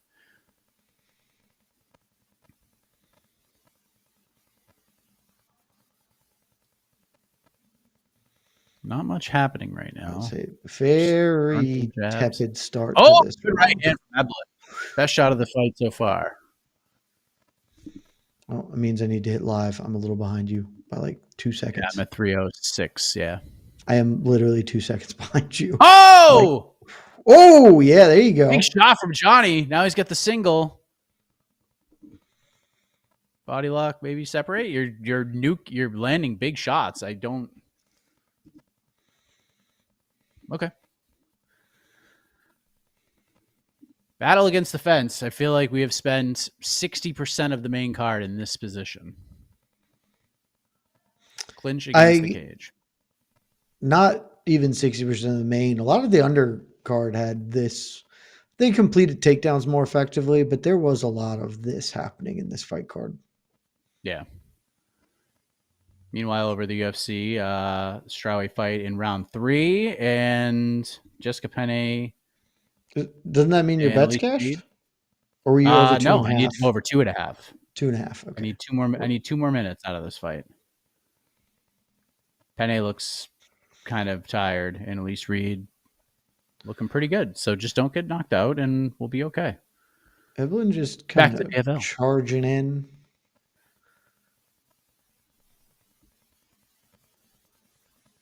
Minute 50 to go here. Truly not a lot happening. Yeah, there's just a whole lot of I'm trying not to lose here. Eblen goes with the high kick again. That misses. Yeah. Oh, he's got a good shot in there. Oh, and he hosses him. Takes the back. Edwards back to his feet. Still has the body lock. Man. The evolution of the MMA game is so fun. Like, You can't take people down against the fence anymore. They will just immediately stand up and use the fence. Like Edwards got taken down, his back was given up, Oh, tripoded up, and now we're doing this, and Eblin can kind of stay here, but it's not a consolidated position. yeah. This it's is just still a him fighting position. This is marabbing. Mm-hmm. Take you down, stand back up, take you down again, stand back up, take you down again. It's exactly what Eblin's doing right now. Working those mat returns. Come on, ladies. 30 more seconds. Evelyn continuing to hold that position against the fence. Edwards is trying to grip fight. Just cheat, hold the glove, break, throw a knee. Jose Aldo. Grab a fence. Yeah. Jose Aldo, baby. The GOAT. Evelyn drags him back down. Has the back. Couple left hands. 3, 2, 1. All right. Leg 2. We have got the green check mark. Thank you, ladies. Let's go. Let's go, Mike. Casey, give him the horns. Not yet. I don't want no premature horns. Not yet. What do we give the horns for? What's going on? I've cashed not a the lot, second honestly. leg of the parlay. I've checked off the second leg For of the the first parlay. round? Now we just need. Is anyone watching PFL here? Is anyone watching PFL? What's going on? Yeah, We we're are watching watching the Wait, what are PFL. you talking about? It's first. Is it the first round bet? What's the score? Sorry, you wanted our 10-9 scores. It's 10-9 10-9 Eblin. Eblin. Certainly. Yeah, certainly. Sorry. I didn't think that we really even needed to discuss this. I had He's very clear on I had a that bet one. on. I have a parlay bet that this fight watch went over 2.5, and it did. So now I can pay full attention to the PFL. And now I just need good old gambler. Edwards Vidal to go over 2.5 as well, and then we're Casey, good. Now the rest of the card does not matter. The rest of the day does not matter if that over 2.5 hits in the next fight.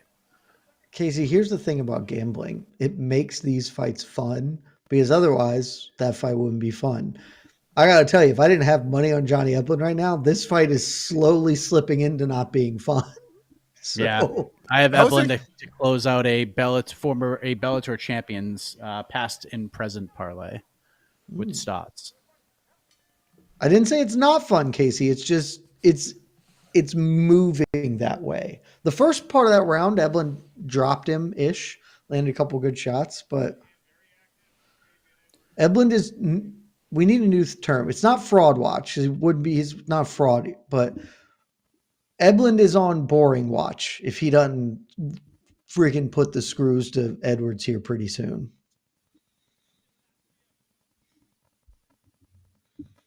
Oh, good leg kick from Fabian. Very nice.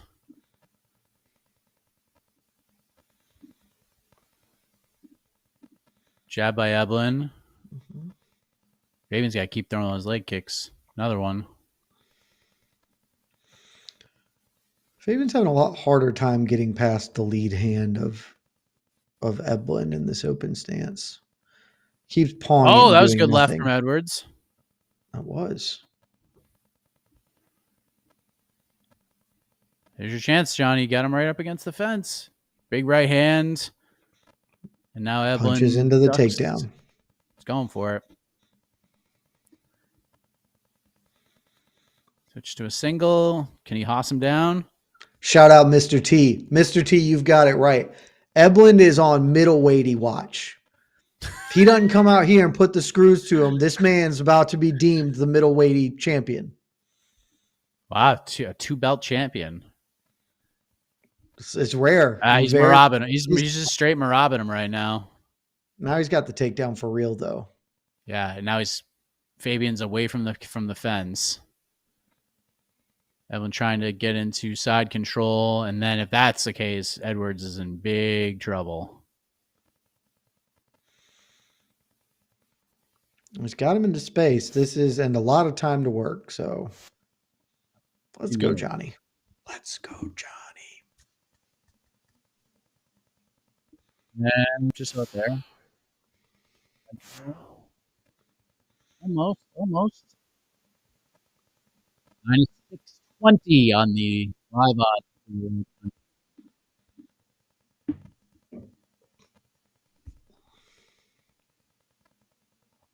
Good little elbow there from Eblin.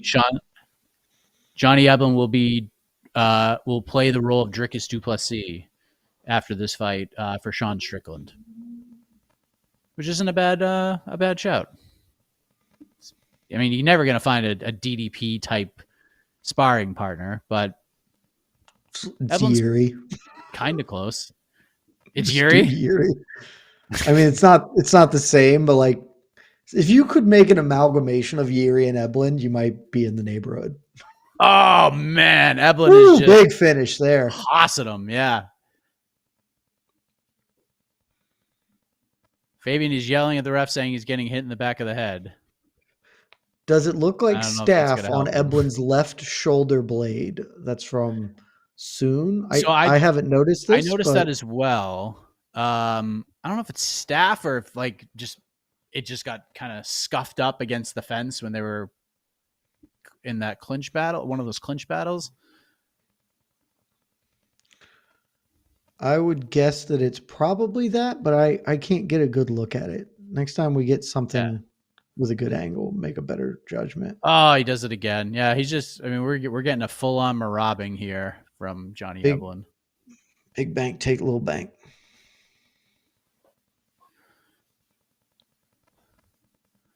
Minute 3 to go here in round You and I 2. are almost identically timed.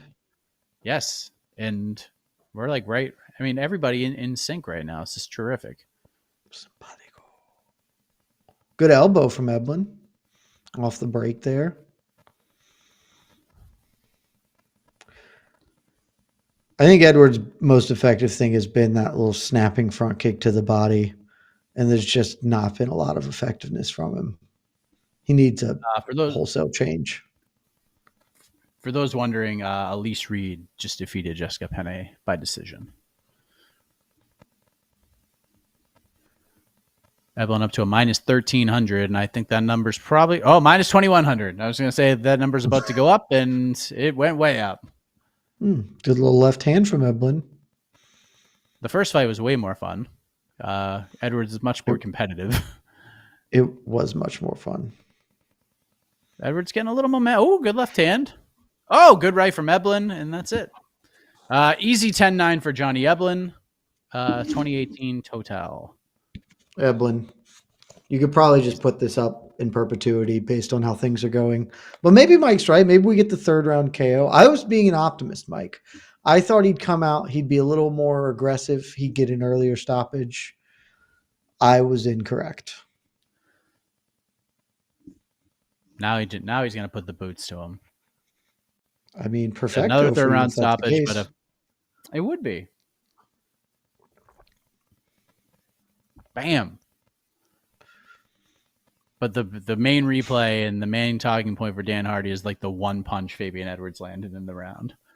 And now it's Haas time. Man. Unless he wants to be the middleweight champion. If he doesn't finish in this round, I'm crowning him. You're crowning him? Okay. I'm crowning him middleweight champion if he doesn't get to finish this round. You know, technically that's your division. That's your division now. You want to crown a middleweight champion? You can. We're trying to decide whether heavyweight is the new division to take over that role, or if light heavyweight is the division to take over that role. But I think it's heavyweight. I think it's heavyweight. Heavyweights are the best.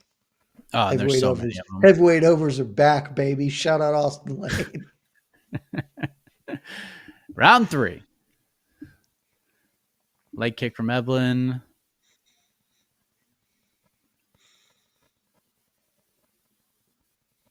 Eblin just waiting for Fabian to make a move. Leg kick from Fabian.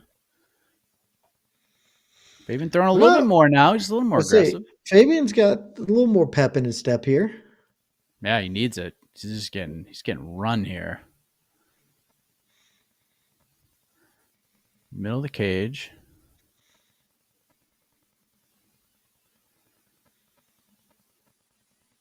And Fabian has slowed back down. Jab from Eblin. Light leg kicks from both men. Eblin feinting. Straight right comes up short. Jab comes up short. Another jab comes up short from Evelyn.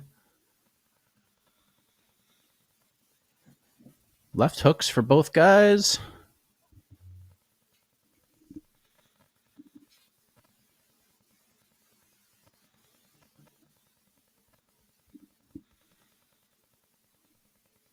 Oh, Evelyn threw the fastball at the left hand.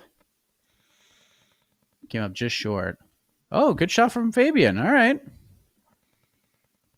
Light kick from Fabian. Man. It's just PFL. This was a good card on paper. This is a reasonable fight. You got to find a way for when you're in these high leverage moments to get high leverage performances. Yep. Because, like, think about 300, right? The UFC has an infinite number of goodwill, so it wouldn't have mattered if 300 ended up being a bit of a dud. On paper, it was great if the fights hadn't turned out great. But instead, 300 delivered arguably the fight of the year in Max Gaethje and 100% the KO of the year in Max Gaethje. Like, and then had Alex in the main event after that. In the biggest moments, they delivered these iconic things. And this needs to be that for the PFL. And thus far, this main card, oof. There's just nothing memorable about them. Like, you know, they have cards, but they're like, if you really thought back, like if someone just immediately was like, they brought you on a podcast, they're like, name your top 3 PFL moments of 2024.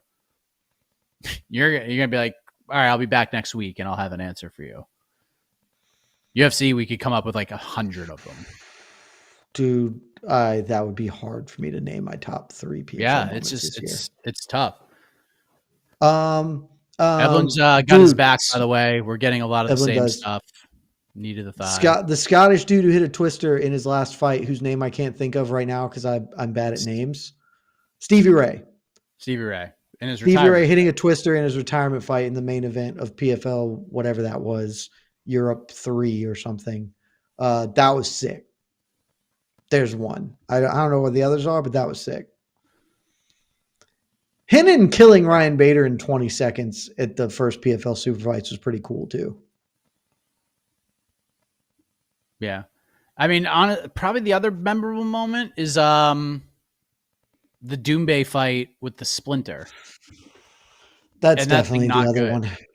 Yeah. Yeah, but that one is fun. It's like funny. It's a deeply funny moment. It was pretty funny. But like that's not the moment they want. TKO Splinter is so awesome. TKO Splinter in foot.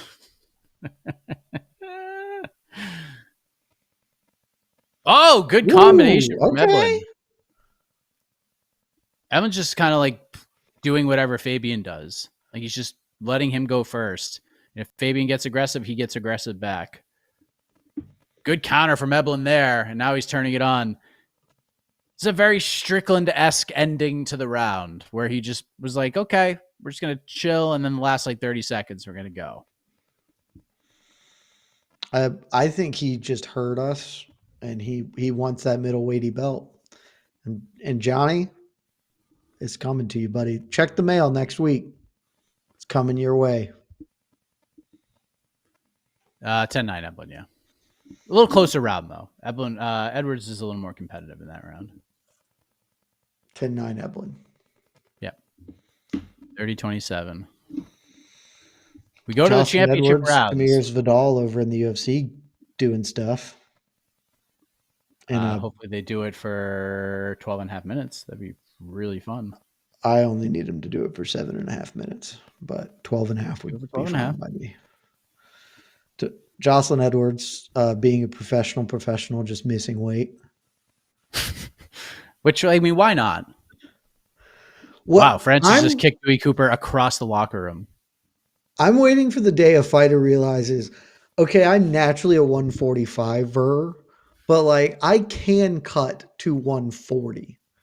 I'll take bantamweight fights cut to 140, give up 20% of my purse, and just have a very decided advantage every fight. Yeah. If you're not making if you're making like 20 and 20 or less, you should just do that all the time. Yeah. Oh, you want 20% of my 10K? Okay. Have at it, but I'll win. I guess you and can't then get a bonus, the so other that's half. like real, but Get bonuses another time when you're making 40 and 40. Then we can start making weight. Mike, serious question, because this was posed in Please. our Slack moments ago. Frankly, there's been some talk in the comments. Are we rethinking our ranking of Johnny Eblen after this performance? He's winning, no doubt about it. He's winning. Not impressive. I mean, it's hard to he's winning, and this fight is not close. The first fight was close until Evelyn stopped him. This is not close. This is just. Although Edwards is turning it on a little bit here, he might drop a spot. I don't know. If this fight Pick Kyle continues Bahalio to beat Johnny Eblen right now. maybe be interesting. Honestly, if this performance keeps going in this way, yes. If Eblen wins a decision going along the same path, if nothing changes in the next 9 minutes, he's going to drop in my rankings. 50-45, that still a drop. Yeah, it's still, I mean, look, it's a win. It's all you want to do, but it's not just that 50-45. It's that before this, he damn near lost to Impa Kasanganay. And the totality of okay, maybe you survived not getting dropped the Impa fight because your previous body work, but it is kind of a moving target at all points in time. And this is not dazzling me. Yeah. I mean, when good little Patchy transition there from him. You got to take down Patchy Mix's last fight. I dropped him like a spot or two after that. Yeah. I mean, I thought he won, but I thought he lost. I had scored it for Magomedov. Yeah. And that was justification. Edwards is just getting run over here. He has had a couple of moments. He's closed the gap slightly over these last 7 minutes or so, but this fight is not close. So, but again, we're seeing, and this has just been the story of PFL Tour. This is guys fighting certainly to win, but more so it's more about just not losing. And it's, I don't know, you could just kind of see it. But again, I'm not them, and I don't know how their pay structure is, especially a guy like Johnny Eblen who had a certain deal with Bellator. Is it the same over with PFL? Hopefully. I don't know. But I feel like we're just never going to... I also put into account, if you're Johnny Eblen, and I know he's got a lot to prove and stuff, and I know he hates, when people talk shit about him, but how could you be excited to fight Fabian Edwards again? Where's the excitement level to fight this guy that you nuked, you brutally knocked out the last time you fought him? I mean, it's a bore. It just seems like he's a little bored. That is a totally reasonable position. It's one that I don't accept. And I recognize that that's a me problem. It's not a him problem. Again, the logical jet is totally reasonable. Lizard brain idiot jet is well, if you're bored, just beat the shit out of the dude and then we don't have to do it anymore. And then you can go do something else. You need to end these things emphatically, and that's not. And again, that's lizard idiot jet, but it's where I'm at there. And I was just looking over my rankings. Depending on how the main event of the UFC goes, right? That fighter could take a big leap, depending on that performance. Both have great runs they're on. I will certainly move Eblen back at least behind Kyle Braulio. The issue is the middleweight. I'm not moving Eblen behind Jared Cannonier. Respect for Jared Cannonier's career. I believe Johnny Eblen beats Jared Cannonier comfortably if they fight tomorrow. So I can't move him back there. Maybe I could move Imavov above him. I'm not even sure about that. But yeah, he'll take at least a spot, maybe a couple. I don't know. I probably won't move him. Especially like with what I'm seeing right now, this is a 50-45 that we're heading towards. Kind of hard to dock a guy for pitching a shutout.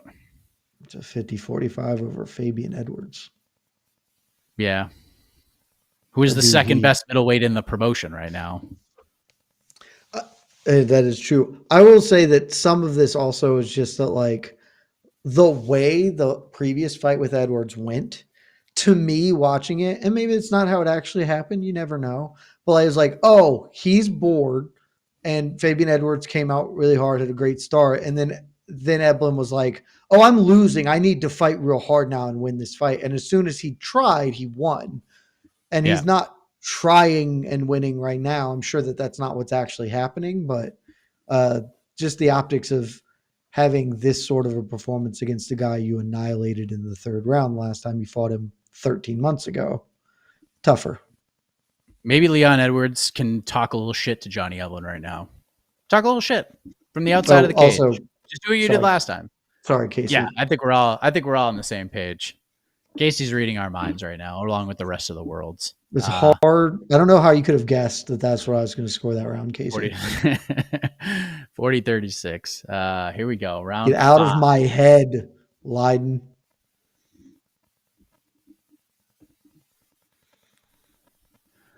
All right. Come on, Mikey B. Let's go. Get him started. Apparently, I'm delusional to say that Eblen beats Cannonier, and I got to tell you, I may be delusional. I'm not arguing that. Eblen hands Cannonier's ass. I don't think that shouldn't be controversial. Yeah, Kyle. Jared Cannonier has historically been a bad defensive wrestler. Yeah, that's unfortunate. Eye poke and a bad one. I mean, Johnny, if you just want to go to a tech decision right here, I would not be mad at you. Save us all 5 minutes of our You'll lives. Be a hero. Be a hero, Johnny. Be a hero. He's blinking it out. You got 5. Or be a legend. Heroes get remembered, but legends never die. Be a legend, Johnny. Be a legend. Let's check this replay. Yeah, just fingers all directly in the eyeballs there. Man. That was like... It was a lot. That was nostrils and everything. That was a Three Stooges little noink right there. Hit him with the curly action. Oh, hell yeah. Edwards Vidal hit the over 1.5 too. Let's go, baby. All right. You guys are, these women are getting a little too aggressive right now. Oh, Eblen did not take time, so I support that at least. Oh, all right. We're back, baby. We still got 4.5 minutes. But now Johnny looks a little mad that he got poked. Oh, big right hand. Ooh, okay, we're getting a little salty. All right, we're getting a little saucy here. And now what's happening? Oh, a ding-ding kick. And Fabian is pissed. Fabian, this is how you do it, baby. Yep. Keep cheating. What else you got? Let's see. Push kick. Let's see it. On the come down, baby. I think the heel of his foot makes connection with the cup. Yeah. I think that's probably a low blow. Shout out to Jimbo. Someone needs to tell Fabian not to let him bully him. Shouts. Nice. Ooh, Fabian, nice left hand there. That was a good left. Fabian showing some real life this round. I mean, he's got to murder Johnny Eblen essentially. Can you imagine if he lands a left head kick just end of a minute left? Oh, that would be sick. 335, 334. Edwards has got to be. Good right hand from Johnny. Edwards has got to go for broke here. What is he doing? He is pushing Eblen around the cage a lot. Oh, that's a good little elbow. That's a good start. Johnny's just on cruise control right now. Although he did get poked in the eye and kicked in the ding-ding. Brilliant strategy to start round 5 by Fabian Edwards here. Oh, almost a really nice knee from Fabian. He is digging that front kick in more than he has the whole fight. I mean, he's been going Sure to has. it, but he is really going to the well this round. Good combination from Eblin. Body kick into the right hand. Jab from Eblin. I mean, Fabian just sticking them toes in his gut. Is Eblin slowing down? He's getting toed in the gut a whole bunch. Yeah. Good combination from Edwards. And Edwards, good takedown. This is why you too. cheat, boys and girls. Yep. Look at the benefits of cheating. Oh, look at Fabian. Ooh! Out of nowhere. Oh, man. Eblin may be in, I just got to survive 2 minutes and I've won the fight I think situation so. right now. I think so. He is. But he definitely looks like he's slow. All his like when he's just getting hit a whole bunch and then he shoots the lazy takedown. Good And Edwards left just hook. throwing those short little elbows. Oh, good rip to the body. Oh. This is Edwards' chance here. This is his chance. Don't let him bully you, son. Elbows. Don't let him bully you. Oh. Big, nasty elbows in tight from Fabian. How fast can you run, Johnny? Just run around the cage. I mean, He's got shoot a no double. pep on those Just get to punches. the hips, kid. Yeah, that's Yeah, it. push up against the fence. Get to That's the what hips, you do. baby. You just hold Yep. on. Let's see if he can get this takedown. It'll be probably the end of the fight. You don't need to be down. See, Edward, you can see the look in Fabian's face. He's like, "Oh, get me off here." I don't want to be held here. Ooh, good elbow from Eblin. Oh, good rip to the body. Back to those step-in elbows from Fabian. Dude, those elbows in the little tight boxing range. Good left Good from knee. Where was this the last 20 freaking minutes? No idea. This round is good. This round is real fun. An excellent round.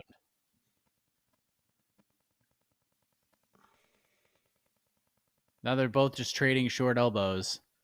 Oh, good little combination. Johnny is tired. Fabian. Yeah, Johnny is tired. Fabian is too, but he's got a little more gusto. He's got the big mo with him. Yeah. Couple of elbows from both sides. Remember, we're in hockey fight. Edwards almost fell over from exhaustion, but he still landed. Oh, big uppercuts. Fabian's pouring it out there, man.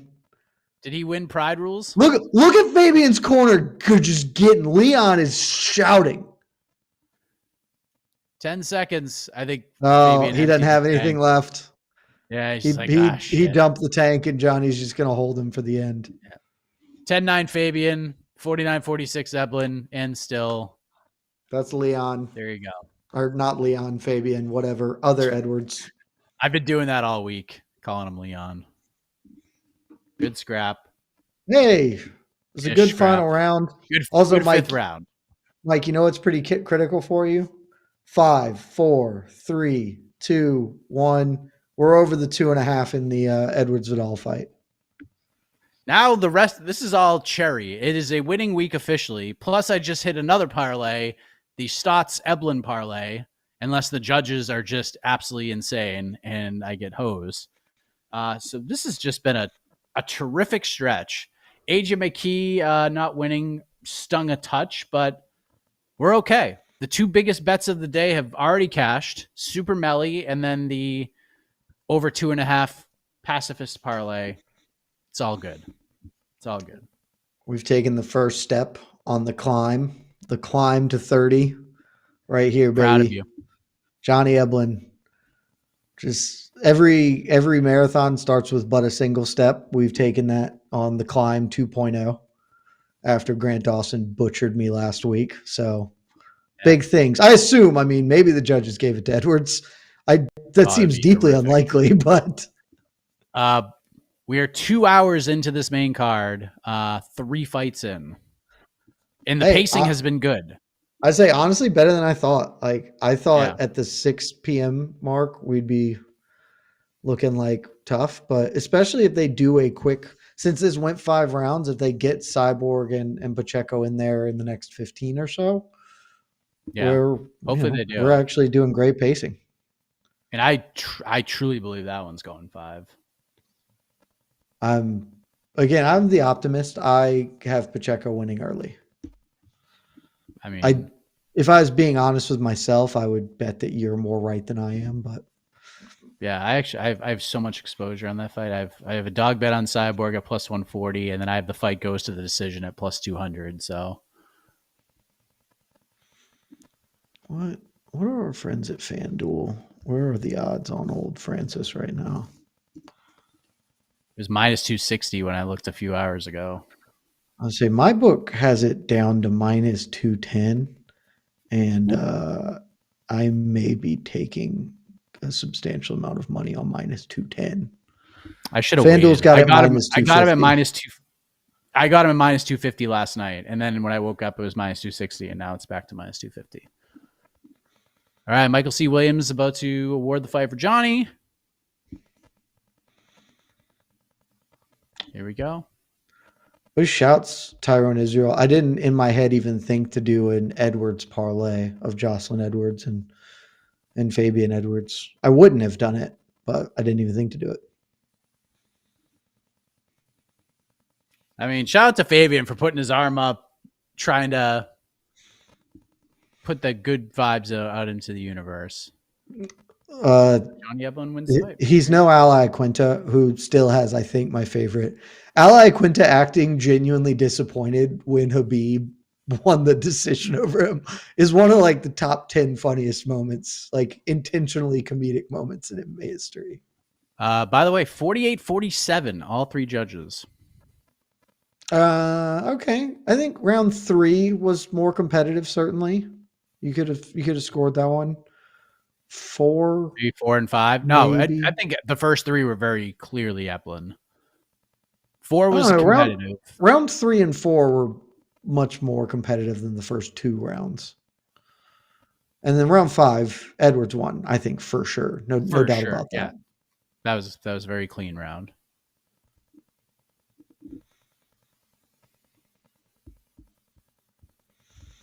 And most importantly, he's claimed the middleweight title. Yeah.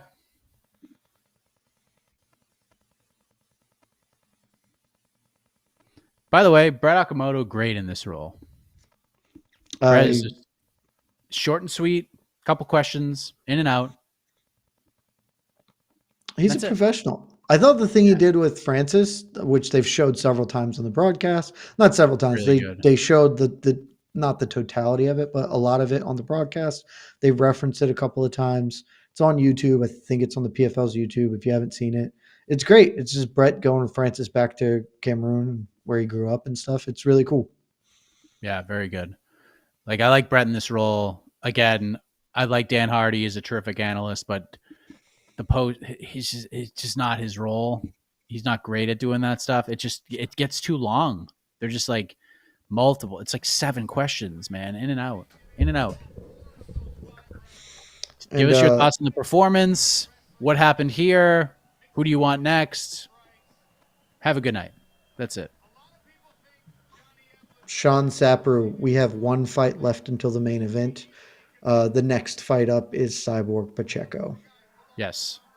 And hopefully we get right in there. Jared wants to know who would beat Eblen in the UFC. So we agree that DD, I think he can be competitive. I wouldn't put my house on any of these people beating him, but I would pick DDP, Strickland, Izzy, and Whitaker to beat Eblen.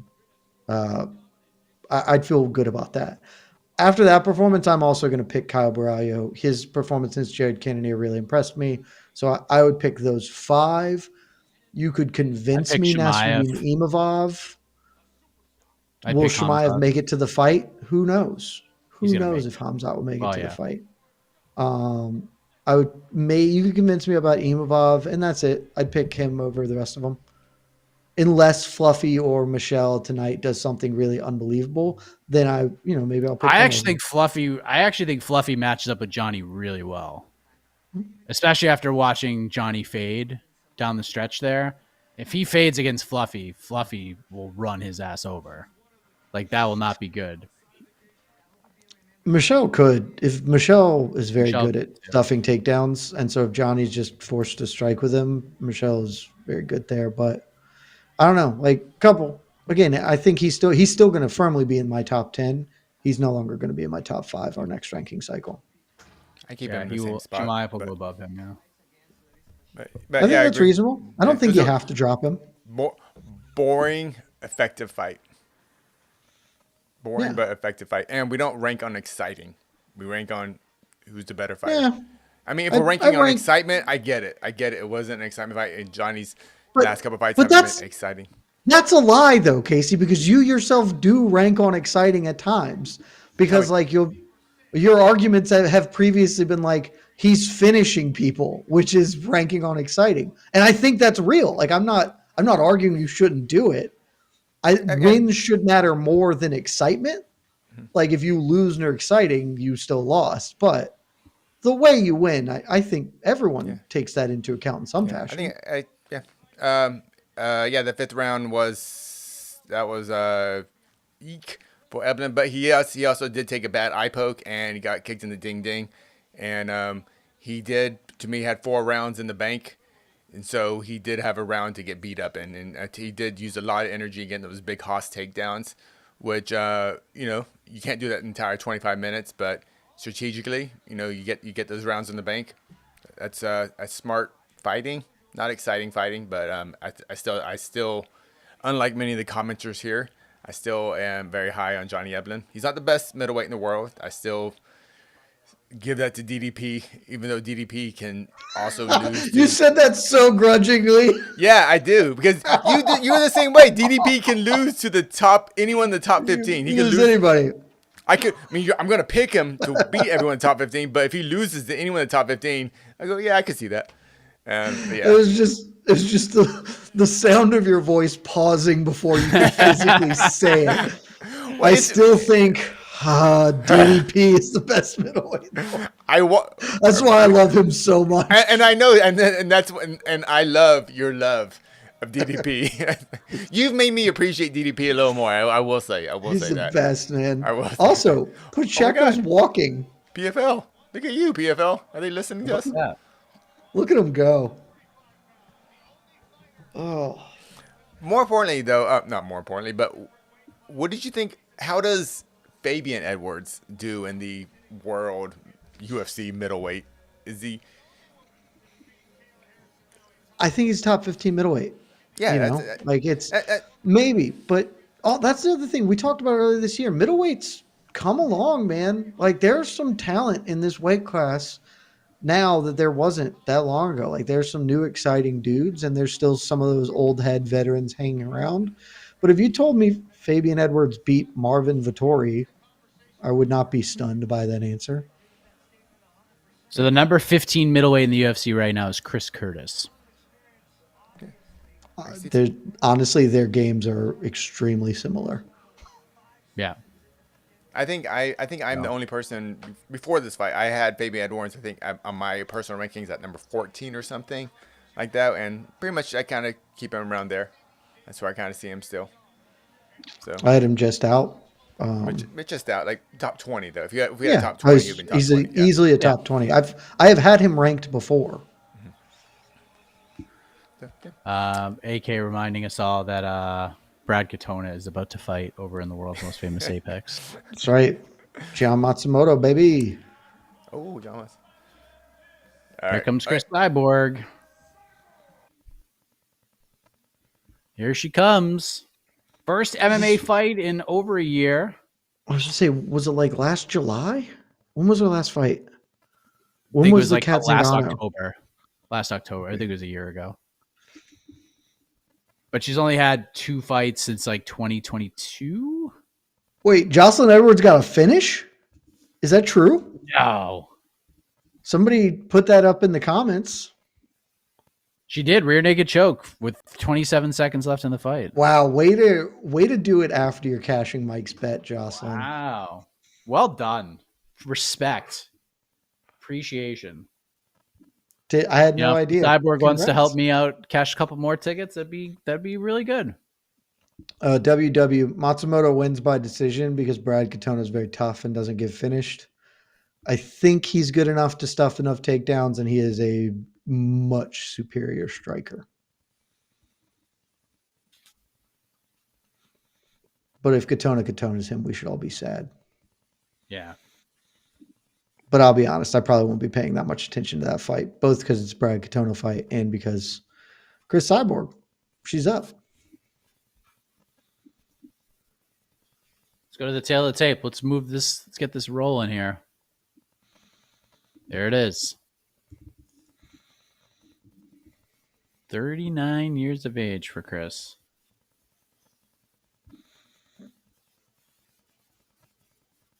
My dog's been sitting next to me, like watching the card, just like laying in the bed here, just like staring up at the screen, watching the fights.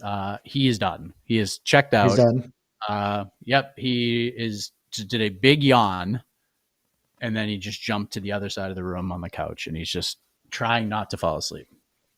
Davos Ark, you do have friends. And Mike, I just looked it up just to do it. AK also had it 48-47 Eblin in the MMA Fighting official scorecard of the evening. He scored round 3 for Edwards and round 5 for Edwards as well. So, Oh, sick. Okay. Several people there with that. All right. It's the official scorecard of the greatest website in the whole world. Let's go. I'm going to pull you over so I can see you both fights. Yes. Because Matsumoto Katona is up while they're still doing the intros for Pacheco Cyborg.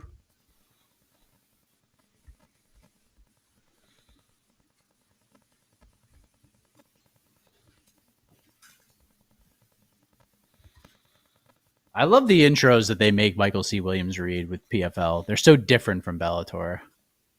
Mike's dog is a casual MMA fan. How dare you? Shiloh slept through like all of 307, except for like. Oh, Gene is beating the. Oh, that was a nasty right hand. Oh, got to hit live. No. Oh, my. Oh, no, we're good. We're good. That's the longest intro ever. Matsumoto keeps tagging Katona and snapping his head back. Kid's saucy. Couple fighters coming off the latest season of Contender Series that I'm extremely excited about. Like, I think that goes up tomorrow morning. I don't remember when my article breakdown drops, but a couple of them are. There are some really good fighters off this last season. It was a very good season. In a while. It was a good season. Best crop in a long while. But PFL is up. We kicking off, baby. Let's go. Here we go. We got a touch of gloves. We are underway.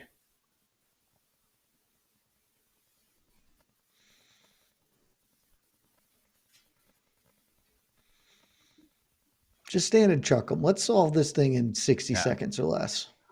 Yeah, let's do a repeat of the Nunes fight. Just get in there and wing them, and first one that falls is the first one that falls. We might get a takedown immediately. We're going back to the fence, back to the clinch battle. Smart fighting from Cyborg. I don't care for it. Not a fan. Let's see if Cyborg gets his takedown. Pacheco has dug the other underhook in though. Both landed. Ooh, that was some blood already. For. Just throw heat. Oh, there's a takedown from Cyborg. Oh, that was the biggest overswing from Pacheco, and Cyborg ducked right under it.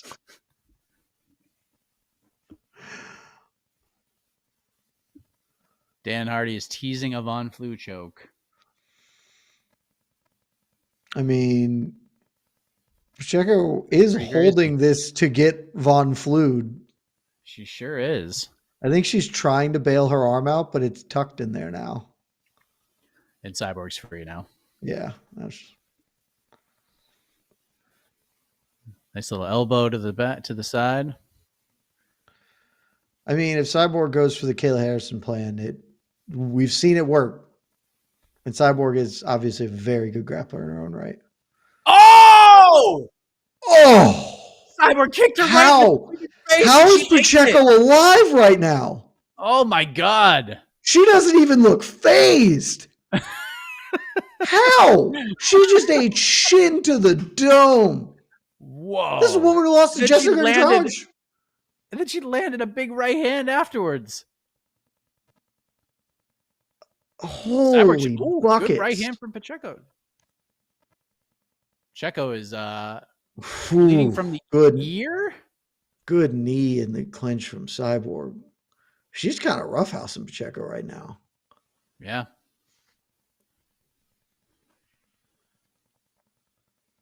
Nice elbow.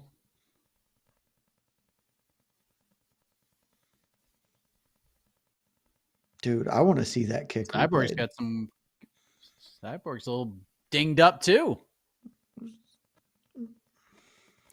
Oh, good left hand. Oh, Pacheco. Ooh. Oh, Pacheco's Pacheco feeling that stumbled one. there. She's got a terrific poker face. I'd say maybe she just has an unbelievable poker face, and these do hurt her because her legs are telling me they do hurt her, but her face does not.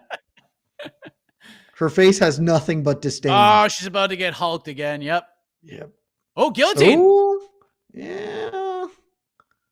I don't think Oh, this she is ain't going to no work. way. It can't.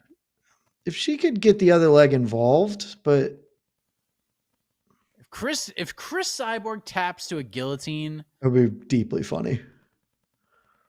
it would be yeah. I mean, this is in there. Pacheco just has no leverage because Cyborg's posting and she can't Yeah. get the other leg involved. Cyborg's just waiting. I'm just trying to clear legs and Neck's like step almost through. completely out. Yeah, now she's digging the head out. It's still Pacheco's there. arms are gonna be hurting. Yeah, there's no lat engagement here. She's trying to climb that other foot up a little more. Yeah. Cyborg's almost thought she was about to pop out. She's almost there. Now she's out. now she's there you go. Let's see if Cris can score some points here. Cris is putting the bloody forehead right on the face of Big ground and pound. yeah. 30 seconds left. Well, Cyborg's first time being an underdog did not last long. Nope, sure didn't. Cyborg is bleeding and smiling. Yeah, where do you think This that is blood fun. came from? She hasn't really gotten tagged up a bunch, at least not that I've seen. I think after Cyborg landed that high kick, when Pacheco landed that right hand before she got dumped, I think that's where it happened. And round one in the books. 10-9 Cris Cyborg for me. Got to be 10-9 Cris Cyborg. You could convince me 10-8, but I know the chat would lose their minds. They hate. Mike, I cannot tell you the amount of hate I've gotten in the past 2 weeks for just going full mask off as a 10-8 truther. Like, you're an idiot. You don't know how to score things. Like, I don't know. Yeah. How did Let's you be score? liberal. Let's have, Did y'all see the replay on that head kick? That was nuts. No. Oh yeah, I missed it. They showed the replay. She ate it all. Wow. I mean, in real time, it looked like she ate it flush to the dome, which means Pacheco has a hell of a chin on her.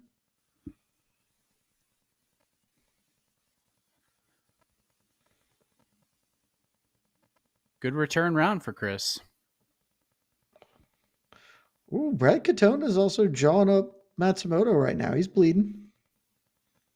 He's also getting tagged too, but that looks like a fun little scrap is happening over there.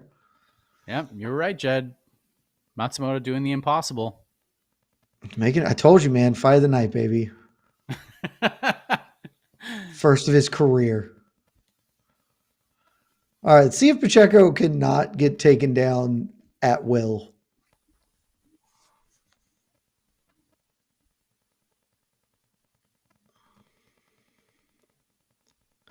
Man, for almost 40, Cyborg still plus athlete. Actually, Jed, you'd be incorrect about that.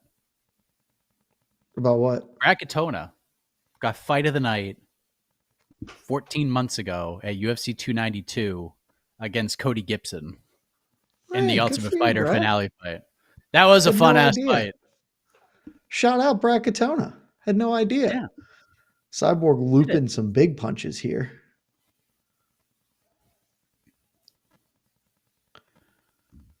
Oh, Jake Paul is on the broadcast. Pacheco no longer with the wild enthusiasm she started with. A little more measured and lands a good right hand. Do you like this on the broadcast when they bring in the fighters?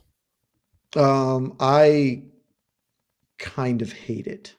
I do. Too. I don't mind them bringing someone in to sit physically in the booth with them. 100%. But like, even as we're doing this digital watch party, it is just harder than doing a real watch party sitting next to you. We're talking over each other. Oh, okay. Nice.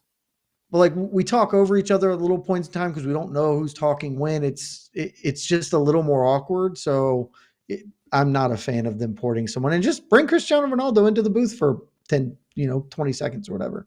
Yeah.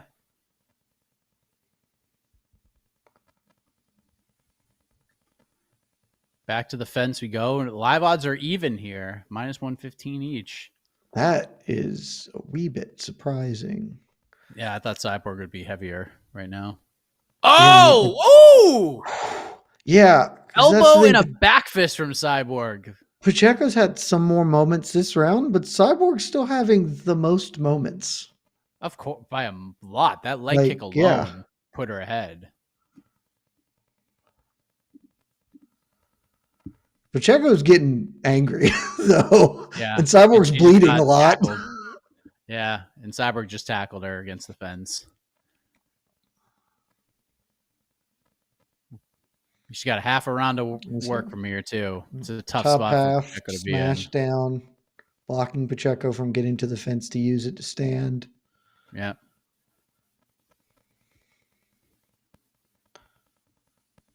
Short little left from Chris. Shoulder. Trying to move. Chris is going to look to set up an arm triangle, but Pacheco is in no way allowing this right now. Yeah. I thought Cyborg was going to move to mount right there.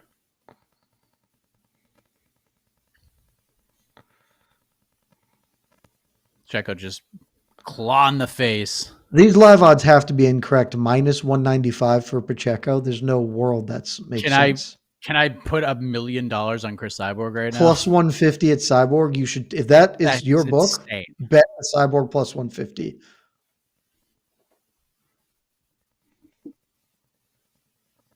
That can't be right. Pacheco's still favored. Now at least it's -130 now, but that's still can't be correct.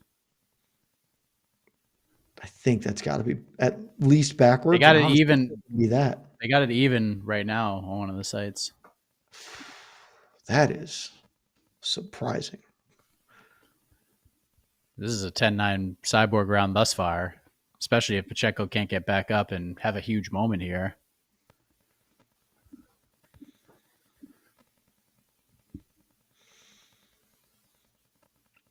I mean, good shots from Chris. Pacheco's about to stand up. Chris steps out. That was a nasty little kick off her back. I don't know why Chris chose to stand up. Should just stayed down, coasted the round out there. Good position. And now she's clubbing her on the feet too, but she's landing. But like Pacheco has nothing to offer off her back, whereas at least on the feet, like Chris is bleeding profusely over both eyes. It looks like. Yeah. Oh, Cyborg just missed an uppercut. Oh, big right hand for Pacheco. Oh, God damn. That snapped her head around. Damn. Hey, this is a fun fight. Way to go, PFL. We're doing the thing. Well done, ladies. Good job. They have stolen the show with this one thus far. It's kind of a cheat code that 10-9 Pacheco. Chris, by the way. Yeah, 10-9 Cyborg for sure. Oh, that was more like a little inside trip than it was a drop. Kicked that leg out while she fell. I thought the left hook dropped her, but it was more the inside leg kick. That was so nasty. She just missed Great. that elbow, but She that back fist grazed, but lands. the back fist clocked her. Back fist lands clean. It's a bit unfair that Pacheco just apparently doesn't show damage, and Cyborg looks like she is losing this fight if you look at their faces.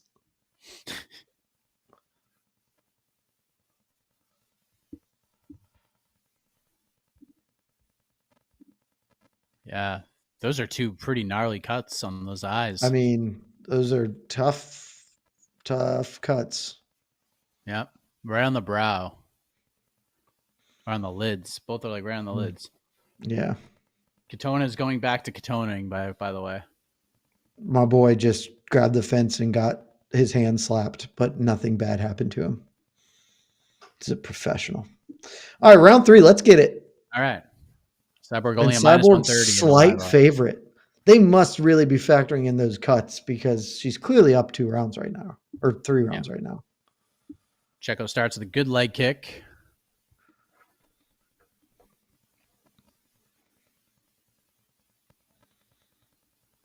She's got that little twitch going on with the leg, teasing perhaps another high kick. You shouldn't be doing that. Keep both of your feet on the ground. Ooh, good right hand by Pacheco there.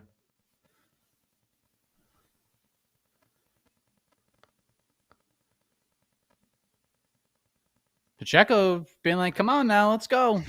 Cyborg's just staying on the outside. She's like, okay, come to me. This All is right, weird now you're fight. pissing me off. Referee, you have to yell at them to fight. Come on. Referee, you have to yell at them to fight. This is timidity by definition. What the hell? That was weird. And I don't know what Pacheco's deal was there, or frankly, what Cyborg's deal was. Yeah.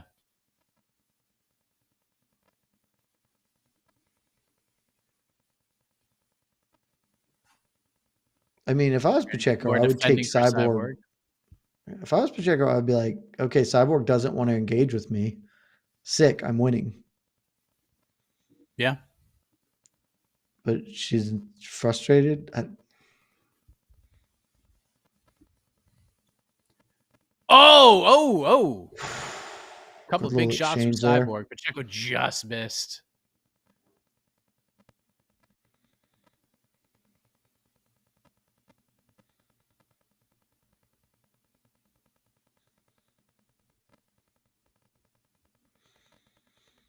Pacheco Walking her down and just not doing anything. I mean, Pacheco's right there. Yeah, I mean, Cyborg's just right there for her, and she ain't going. Well, Cyborg's just countering every time she opens up, and I think she is now. Oh, good right hand though.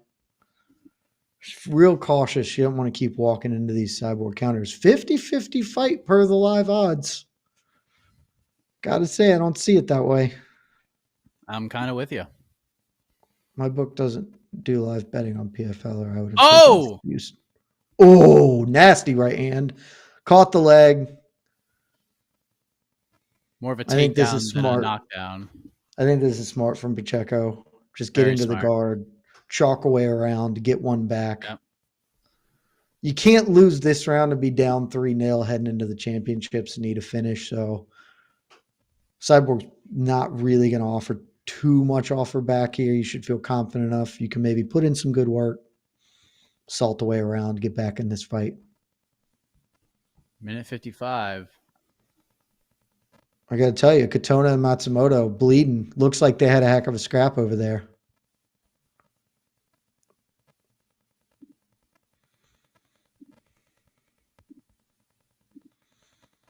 Conor McGregor watching the PFL pay-per-view right now. Don't you feel like Conor would just be a lot happier if he wasn't in the UFC? If he could just be like, yeah, let me fight bare knuckle as a co-owner and I'll fight PFL and they'll give me a bunch of money to do a one-off fight with someone.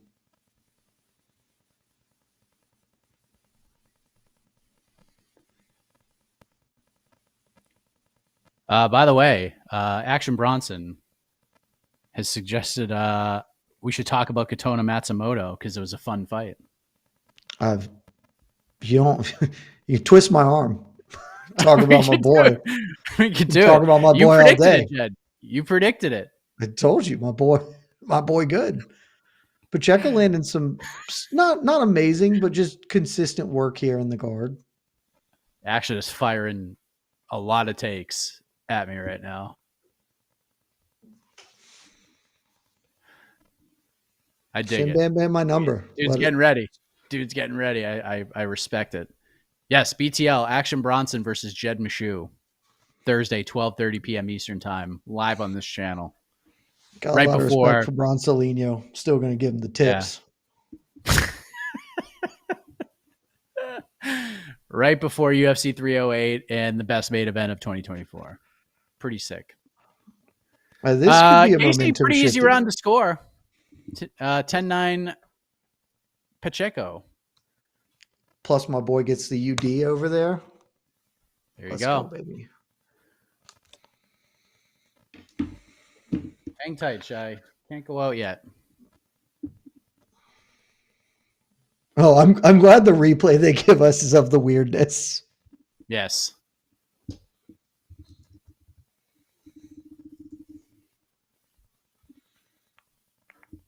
Another back to the championship rounds. Pacheco gets 910 points from me. There we go. Just joking. Eddie, I do know ball.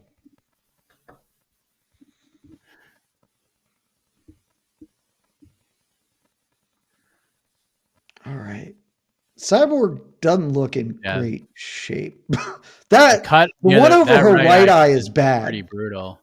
The one over her left eye, at least, is like over on the side more. The one over the right eye is right here. If that thing opens up much more, it's getting to the danger zone.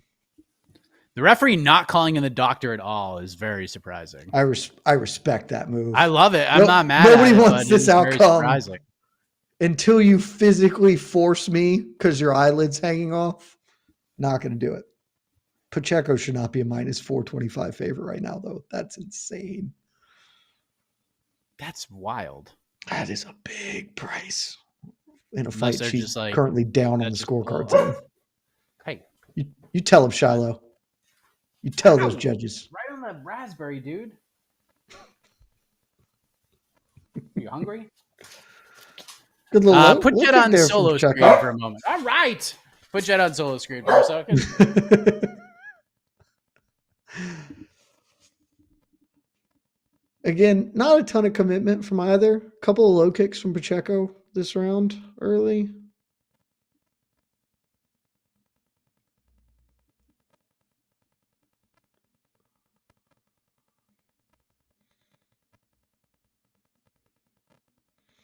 Oh, good right hand from Cyborg, though. She's got those counters timed. When Pacheco gets a little lazy, leaves something hanging, she's firing back. Oh, Cyborg's right eye looks jacked up right now. Casey, am I crazy? Is the Vaseline dripping across her eye? That looks weird. Good right hand from Pacheco inside. Would I miss anything? Momentum still with that Pacheco? is like a big glob of Vaseline. It looks like a big glob of Vaseline fell out of the cut over Cyborg's eye and is just on her eye now, but I can't really tell. Pacheco's landed like a good punch. Cyborg's done a couple kicks. Not too much. Great right hand from Pacheco. Yeah, that was good. Cyborg's face that is Vaseline glob-tastic. Like that has to be impeding her vision.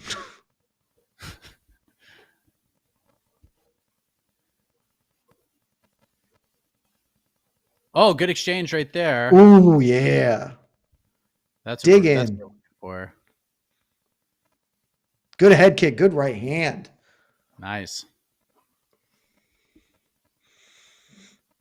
If Pacheco can't be hurt, that's really disadvantageous for Cyborg. Like if she just can't be killed, that's going to be a problem. And Cyborg seems to have gotten away from the wrestling.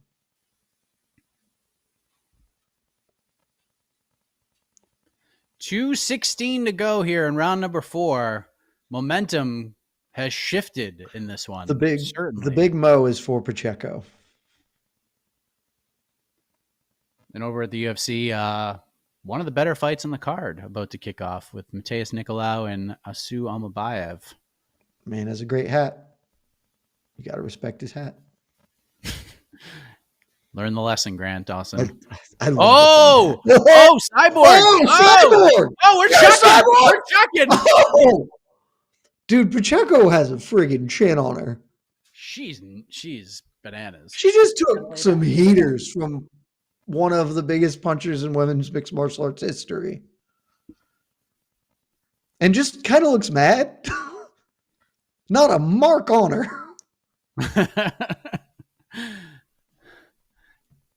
Yeah, you talk about the ability to not be killed in there and how much of a cheat code that is. It's unfair. It makes Max Holloway just as good as he is. You can't hurt him. It is deeply unfair. Justin Gaethje killed that man that any other person would have died. It was like, nah, Max is still here. Yeah.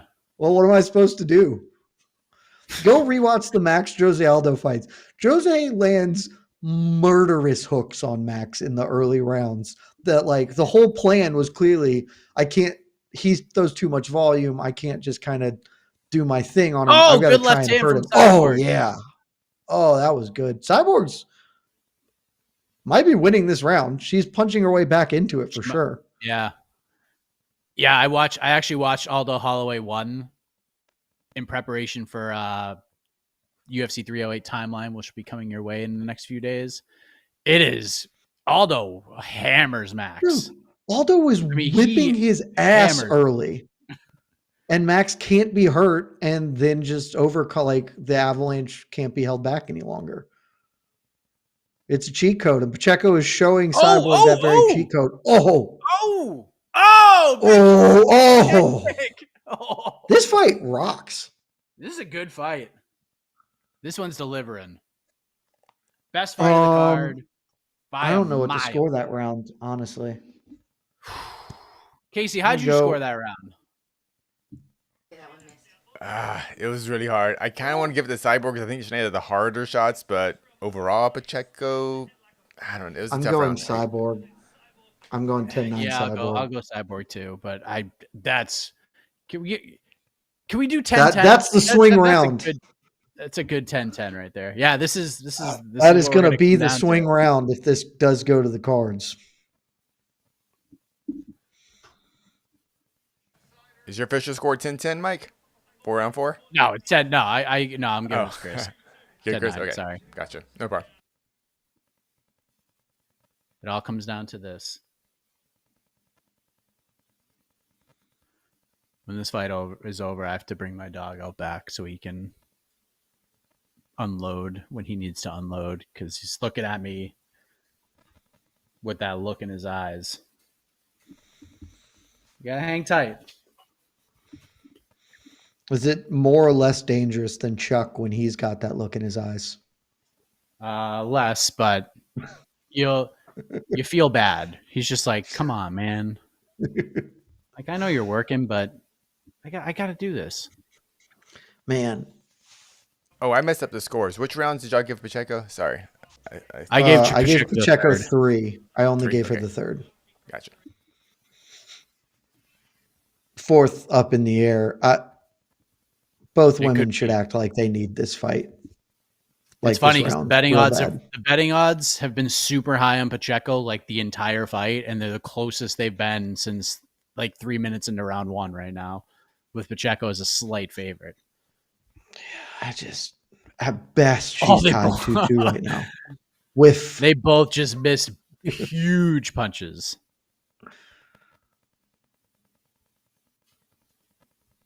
Leg kick comes up short for Pacheco. 4 minutes to go. Let's make something happen. Here's the thing about Pacheco. Not only can she not be killed, she doesn't even look like she gets tired in there. She looks fresh as a daisy. She has not a mark on her. That's very Cheeto. Has not slowed at all. Just the same pace this whole time. Good leg kick from Pacheco. There's a very real chance we're going to Splitty City here, which means my best 2 out of 3 series is a possibility here. I think it's a real possibility just with this fight anyway. Like Yeah. this fight has been so competitive, so fun, like a good fight. I think they are for sure just running this right back after what's happened here. Full on pick 'em on the odds. I love it. 3 minutes to go for all the marbles. The most prestigious title in the most prestigious division, women's featherweight. Super fights title. All the gold, the glitz. Oh, good right hand, Pacheco. Oh, Cyborg! Oh! Did she hurt her? I think she just she's in changed trouble. levels, but now she's not doing Cyborg great. is unloading. Cyborg putting a stamp on this fight right here. If you could put a stamp on it by just sitting here and Pacheco is such a monster. Back to her feet. And she's fine again. How is this possible? I don't understand. She just stood up and was like, okay, we're good. I'm going to punch you now. Oh, good right hand from Cyborg. Pacheco lands the leg kick. I will say Pacheco now looking a little more labored. Moment. Yeah, she needs a huge moment here. She really needs one. Cyborg is very clearly up, and I would say at worst 1-2 of the previous 4 rounds. So I'm very impressed with Cris Cyborg's gas tank too. Yeah, I mean, great fight from her. Never she's still cooking.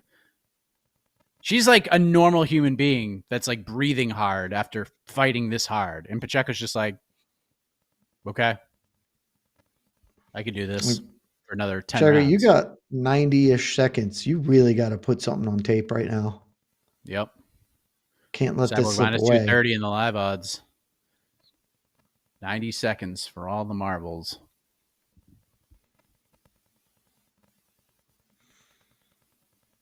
Probably best Cyborg PF overhead right just misses. That was very close to landing. It's probably the best PFL fight of the year. They've had 1 or 2 others that were real good. Yeah, there's one on their last card. One of the regional cards. Yeah, that was the Europe I can't card. tell you. Yeah, can't tell you who the fighters were, but I mean, this has been a great sort of fight. a viral fight. Yeah, this has been tremendous. Like in terms of like high level MMA, this is that for sure. That fight had like 12 something absurd knockdowns or whatever. It was nutty, but this is 5 rounds, tense the whole way through. Yeah, 2 of the best in the world. Numbers 6 and 7 Cyborg in our gets pound a for pound takedown. rankings. This is huge. That's the fight, ladies and gentlemen. Pacheco. Oh, Pacheco, you got to stand up from that though. You forget who you're watching, Jed. But this ain't good. Now she's gonna stand. She gotta get up. Oh, the referee stood her up. Yeah, ref. Yeah, ref. Give the people what they want. Oh, now they're chucking him.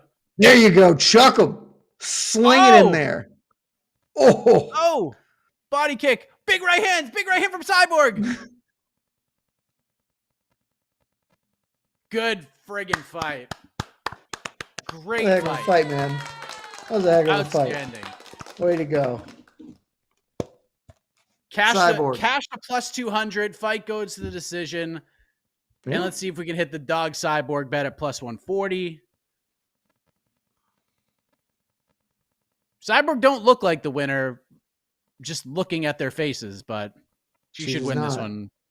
I think at worst she got 3 rounds. Yeah, I agree.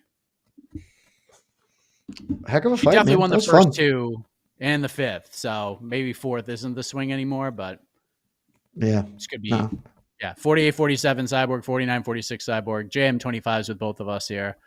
Noel Nani with us. Great fight. Terrific fight. Absolutely terrific.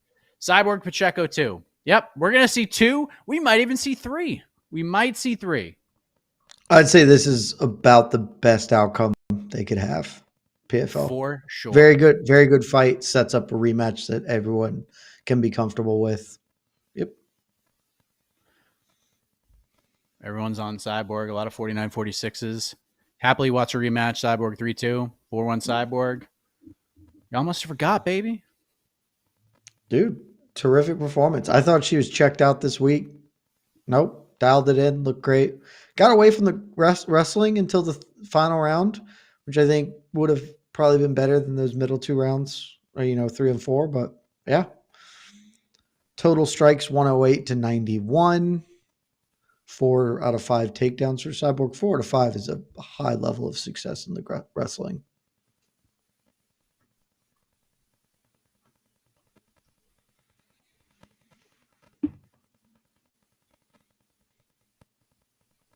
All right, let's go to Michael C. Williams, please, and thank you. Tell you, this card needed that. We needed to pick us up yeah. heading into the main and deliver. Yep.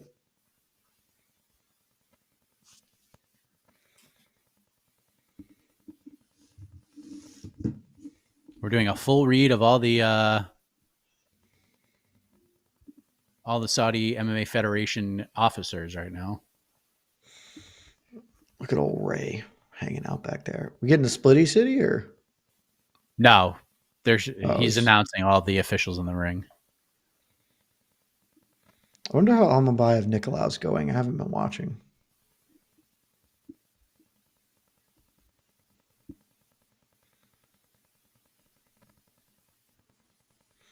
Okay. 49-46 is across the board. Yep.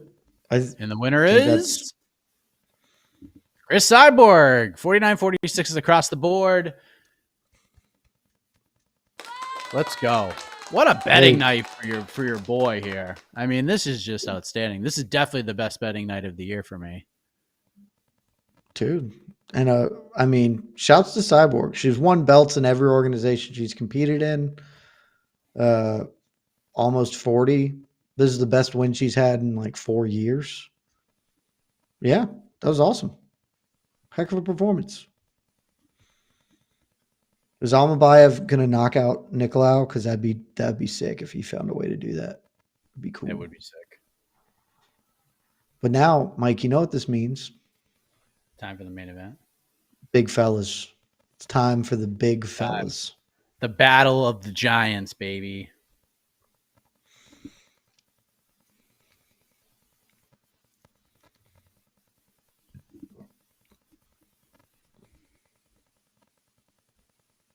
And Cyborg, very classy, as always.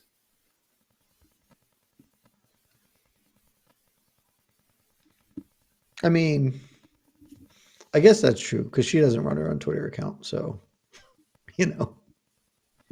That's true.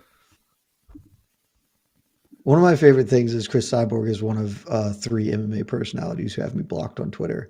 And I have literally never once tweeted at her about anything.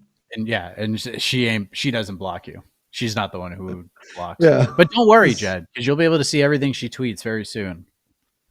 Because of this. Oh, I forgot they're doing the thing. Honestly, that actually is helpful. When I'm like trying to pull tweets for your job, for my job, because otherwise I wouldn't care.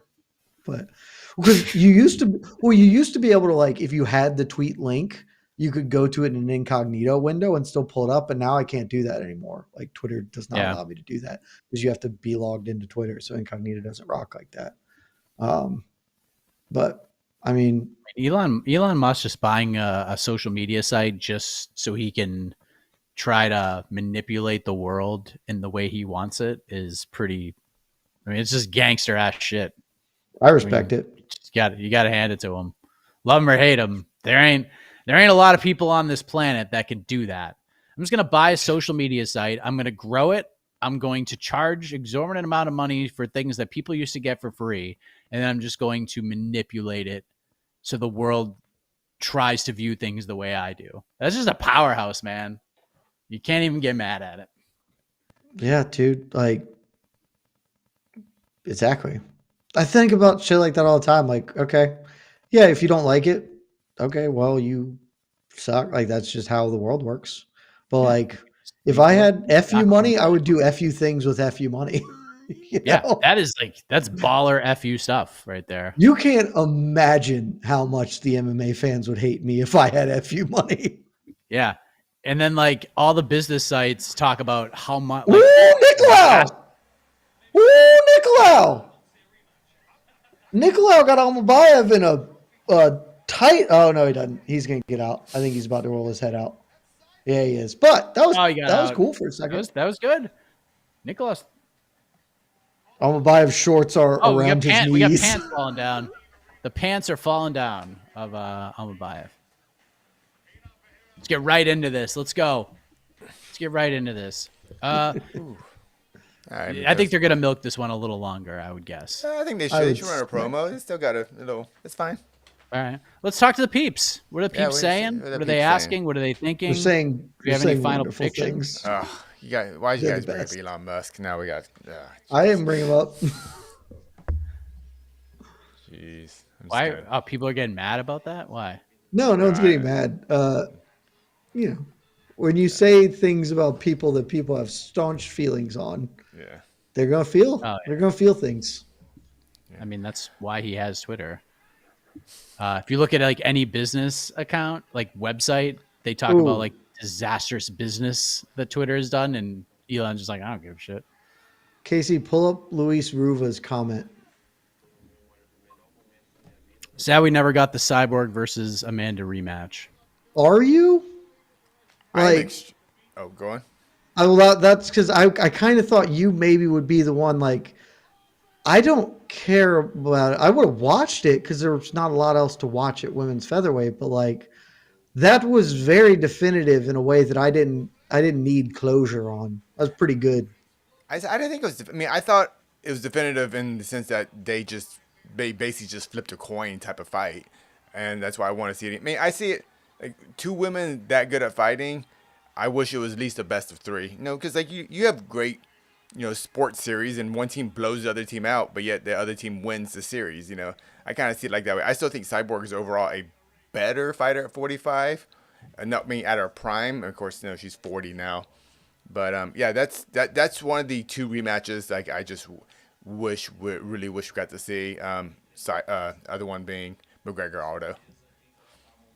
If it was literally any other fighter on the planet that did that was in the cage with Amanda Nunes that night, they would have gotten an immediate rematch. If they had the same history that Chris had, the same, it's just Dana and the UFC did not like her. The feeling was very mutual, and that was it. Like the UFC just seemed very delighted that Amanda Nunes did what she did and took the belt off her. Yeah, but, I don't know. I would have watched it. Obviously, it's two of the best in the world. But I have never once thought I needed to see that again. I seriously disagree because if you watch Amanda Nunes versus Julia Pena, I was like, well, that was definitive. I don't need to see that again. That's why I think. Hey, this is MMA. Which one? Like which one? Like no, like when Julia Pena won the championship, and if you would have just ended it like that, like to me, like when Matt Serra knocked out GSP, I was like, well, that was definitive. No, and then, sure. That's a much better example than the Amanda Pena. Amanda beat the shit out of Pena the first round and then gassed and lost. Like, I'm not saying it would have been a bad fight to make. That is just like deeply low on the list of fights I needed to see. I just like really? Cyborg came in because it wasn't like she got caught like she did, but she came in and was like, I'm gonna chuck him and see what happens, and it. Yeah, we saw it got hit hard, and then Cyborg got hit hard, and Cyborg got hit hard again. Yeah, yeah, like it's not a bad fight. I just on the pantheon of fights that didn't get made that I need to see, this is extremely not high on the list. That's great. Yeah, that's interesting. Yeah, that's my number one. I wish they had a rematch fight. Pretty much. Wow. Right there, number one. Interesting. Different strokes. John Jones shouting out Cris Cyborg after that performance. Very proud. Oh, dude, that fight was so good. I was just watching. That was a spectacular. That was a terrific, really good fight. Just awesome. Very both exciting. women looked awesome. Cyborg and I don't know. I've been just following him with Cyborg her whole career. Like I was in the arena when she did that. Watch her versus Shayna Baszler when she knocked out Shayna Baszler twice.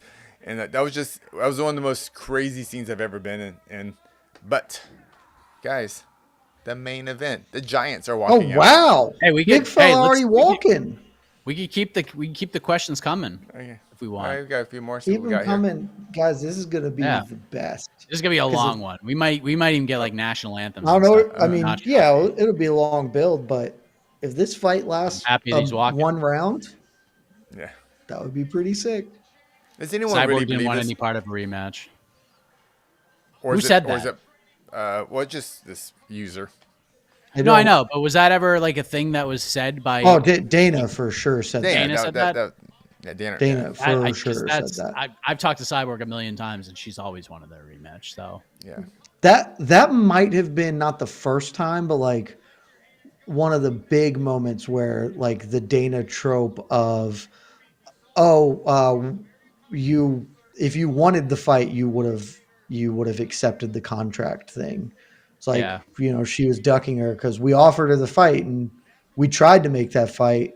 Cyborg didn't want to make that fight.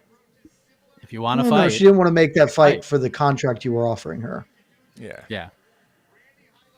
Yeah. I mean, look, Yeah, if you want to fight, we'll get you in there. If you don't want to fight, you don't fight. That's just one of those things. Yeah. Can I Chris would have say taken that rematch in a second. It would have been. It's the biggest fight she could have to this from that moment on. It was the biggest fight she could have. Then there was the piece of it too where she was out of contract, and so the UFC wanted to do the UFC thing. Well, we'll sign you to 4 fights or whatever. She's like, no, I'll sign for a 1-fight contract to fight Amanda. It's the only person I want to fight. I'll do that, and the UFC is never going to accept that business offer. Nope. Yeah. Was that after? That was after the Spencer fight.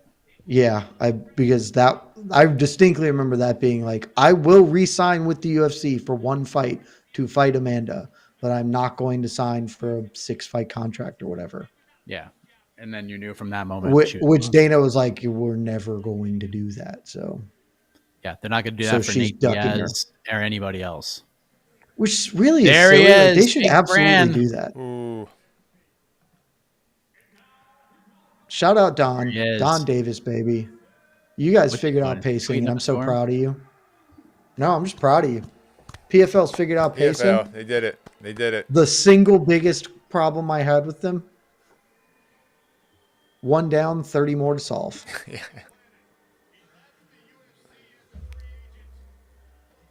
No tweets from Don. We haven't had a tweet from Don in 4 hours since he showed the look we got sitting cage side, and he showed the Ronaldo and Neymar Well, little. per our own Jose Youngs, I'm not sure what the internet service is like out there, so perhaps he just can't. Yes, that's true. It's very true. Here he comes. Because Casey, somebody just commented this. Legitimately, I would have much rather seen Cyborg versus Kayla or Kayla versus Amanda. Like, those are fights that didn't get made, much higher on my list of fights than Amanda Cyborg 2. I don't know if that's silly or not, but like definitely fights I would care more Well, those about. are fresh matchups. I mean, in terms of we're talking just rematches. Rematches. Yeah. Sure. In terms Or of if we're doing rematches. that, then I'd have to think about it because, sure. I mean, that's how I was Yeah. categorized. I was categorized at what one match that we wish it was a rematch for, and I that was like that's always been the one I just wish, especially because the way they fought, and just like that fight's gonna end in 15 seconds the way they were fighting, both of them, which is great and super exciting, but I just wish they ran it back, but business got in the way. But I'm gonna get out of here, and we're gonna talk about the main event. Casey, no. Oh, well. Do We not don't leave know how yeah? long. We don't want- know if- Oh yeah, we might get- you're right.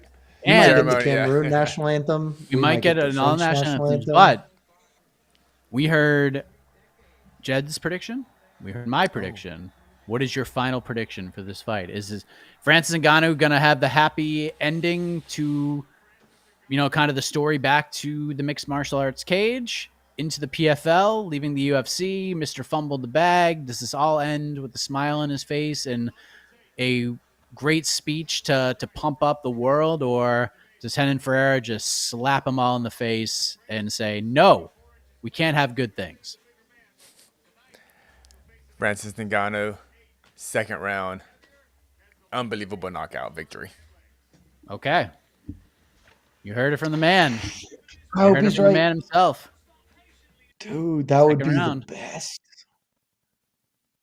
That'd be I'm great. legitimately pretty pumped about Stunning. this fight. Like I'm off the ready. Cyborg Pacheco, I've got a little bit of life back in me. I won't lie. Yeah. It was draining during other parts of this, but that put some pep in my step. And this will almost assuredly be fun for however long it lasts. which may Yes. be one punch. What if Ferreira just goes in and tackles Franny right away? It'd be unbelievably funny. Although I can't do be think it rooting would be for a bad funny idea outcomes. for Franny to Francis to tackle Renan right away.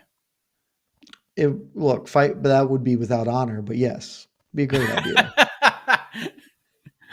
But I mean, look, Eric Dixon's in the corner. He knows what to do, man. Just tackle him. That's the XC way on this Saturday. Just tackle him. Can't knock you out if you tackle him. I can't root for anything other than something violent and quick. I'm trying to save all of my juju energy for Stipe knocking out John Jones. I want all of my chaos energy focused at that.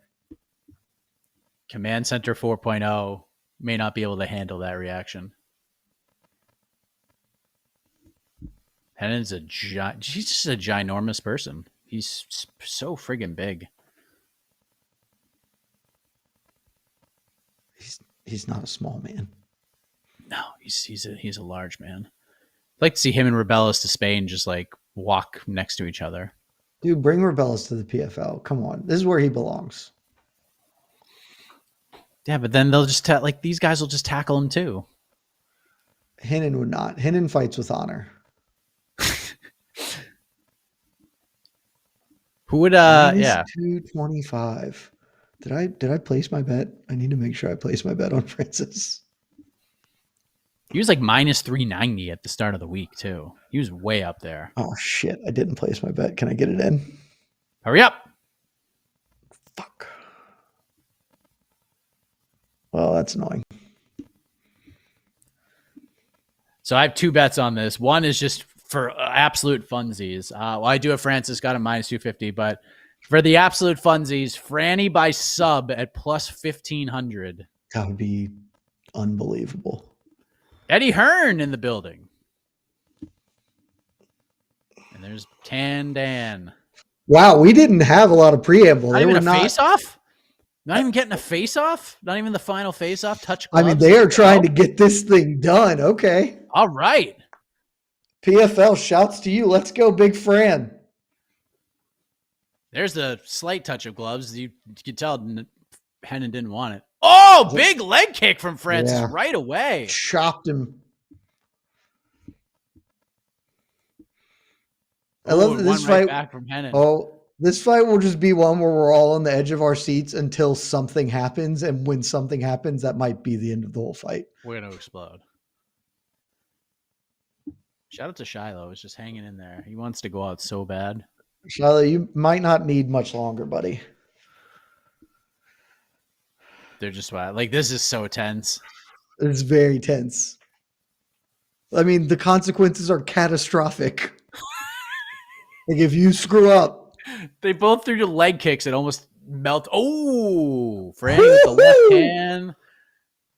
Henan tried to counter that low kick with the right hand.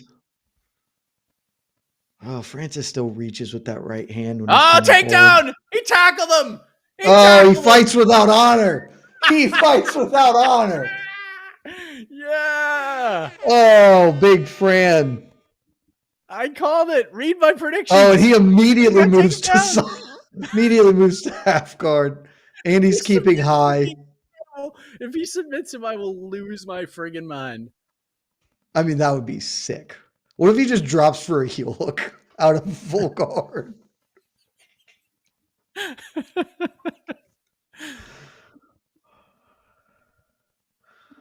Right, just laying heavy on him. He's just collapsed him. Henan was trying to wall walk up. Francis went back into guard and squatted him out. Dug the grapevine, kicked the leg down, said, "No, sir." Well done.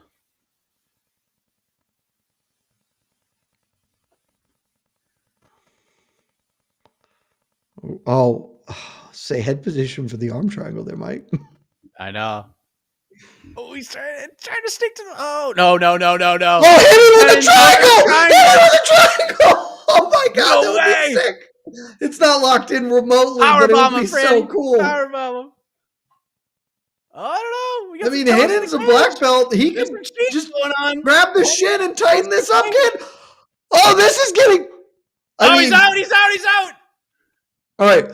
He's out. Tan Dan just pushed his leg off the fence towards the triangle lockup. He almost my helped God. it and put that in. Get your toes out of the cage. Get your toes out of the cage. Take this triangle. Ha! That is This is electric. just cheat. Just cheat.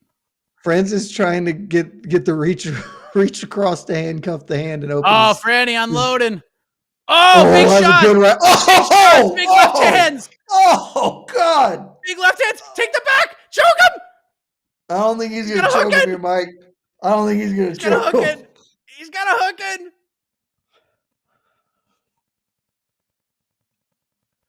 Frank can just sit here all day and just chill. Big left hand. Another one. Right hands. Lefts. Oh, unloading.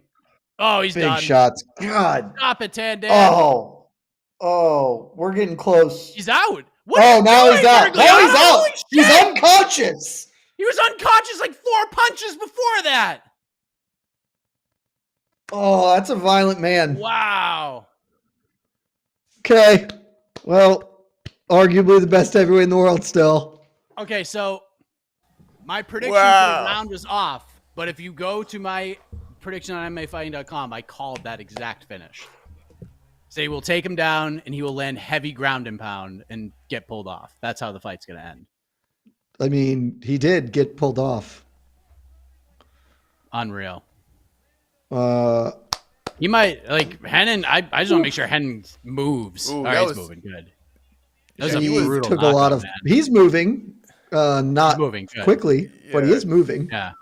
He Unbelievable. took a Good lot for of Francis. punches. That was a Him and lot. Eric in Nixick there. having a huge moment. Ferreira doesn't know where he is. Ferreira's not going to know where he is for 5 the next unnecessary 7 punches. days. They're looking at each other. Look at that. They're just like Kenan's like, you did this All to right, me. man, you got me. Oh, Hennon's got a. It is a welt little on weird his that head, Francis man. is just sitting here. Like you could go And now to they- other yeah, now they're- places now in they're the embracing. cage. Francis looks like the emotions are. Francis, See, you could- see Hennon's eye, man. Hennon is a golf Man. ball above his eye. Like it's gnarly. Francis is pretty emotional at this juncture, I would say. Okay, we're gonna have lots of time to Dewey talk about this, Cooper.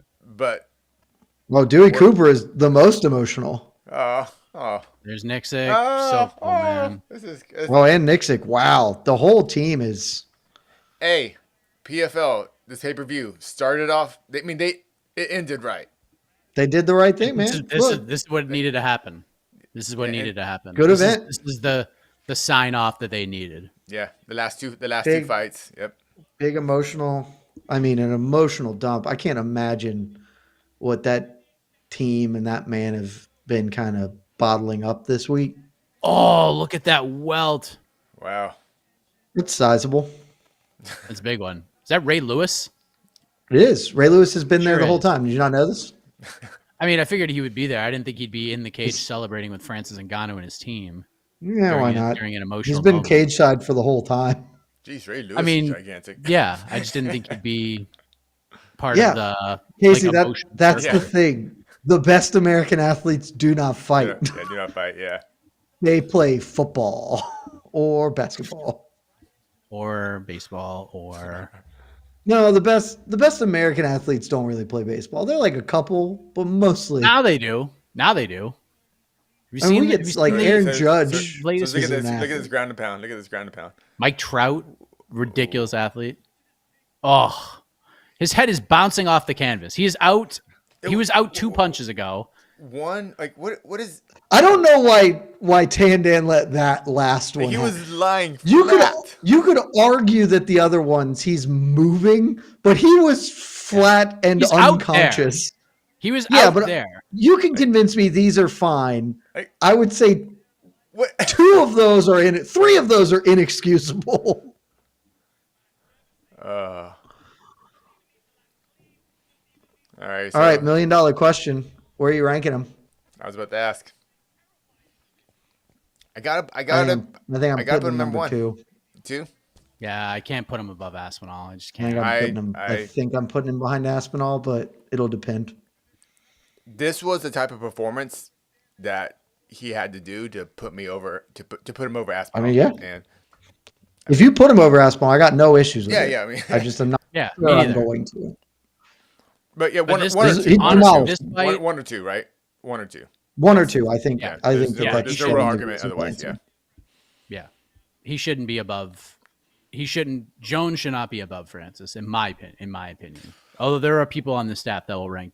Well, Jones is out of the rankings anyway, so it doesn't matter But until he fights Stipe. So that actually, John isn't even part of this conversation right now. 'Cause he's not Yeah, even in it. it's just Tom, and it's one or no two. matter and what happens in the Stipe fight, though, even if John Yeah. steamrolls, there's nothing John could do against Stipe that would make me put him above Francis.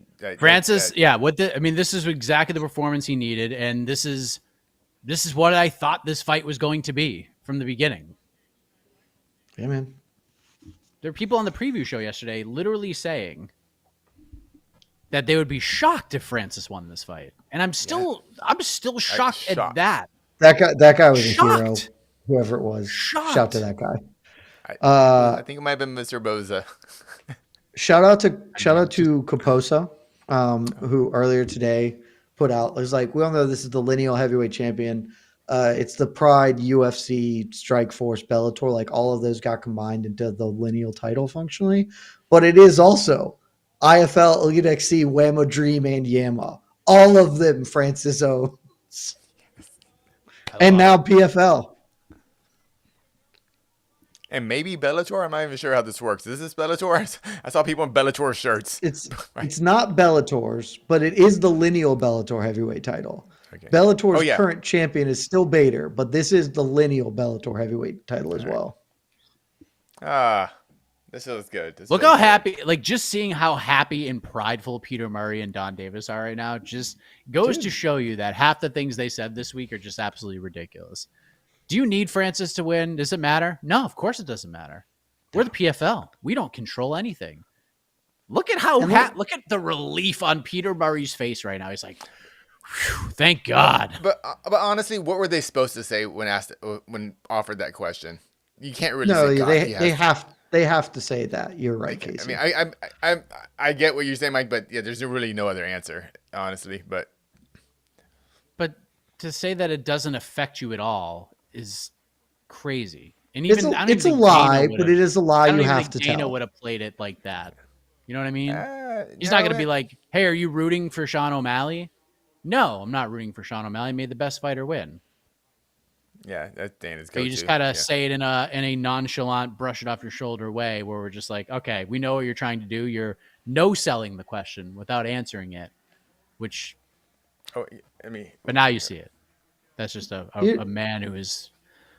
I want to give PFL some more props as well, too, because I think it's been a good event. You know, it dragged, but it ended well. And I saw somebody mention this earlier. Maybe it was Nick Baldwin earlier this week. A year ago, Renan Ferreira wasn't on the radar realistically for this, like 18 months ago, and he developed naturally in a way that was reasonable, that there were some people saying that big guy's going to beat him. This is not the greatest win of Francis's career, but I do think it's a meaningful win and big fight. Like this went as well as it could have gone, I think, for them. So is he going to call out Deontay Wilder? That's my only question now. I think he will.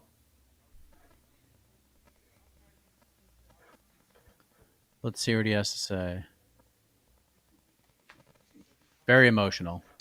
Yeah, maybe he won't. Maybe I suspect, based on this emotion, I suspect that this will entirely be about what's happened to him in his life. And that's also totally fine. That's fine, yeah. Yeah, I'm totally okay with that.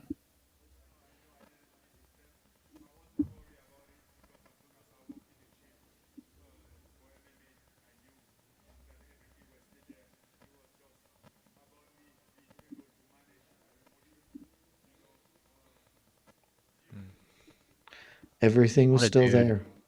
What a freaking guy. Ranked, top 10 ranked boxer, Francis Ngannou. He's still ranked? I have no idea if he's still ranked in the WBC or whoever it was. I think it was WBC, right? But that was fun. Let's see.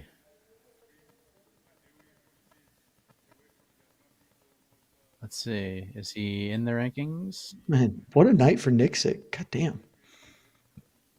Oh yeah. You got Austin Lane, a win over Rebellis to Spain. He's the giant killer. He's the giant killer. You're right. Kills the big fellas. Yeah. If you're over 6'7", watch out, man. Eric Nixick's guys are coming after you. Ngannou is not ranked at all in the WBC heavyweight rank. Ooh, Pineda working a guillotine set here.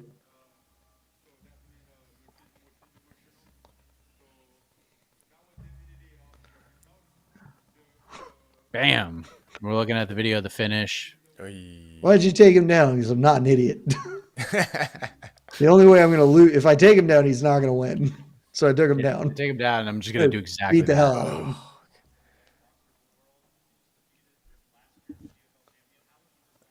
I still don't understand how Brett's Dan let asking that him. last punch. Oh, here it goes.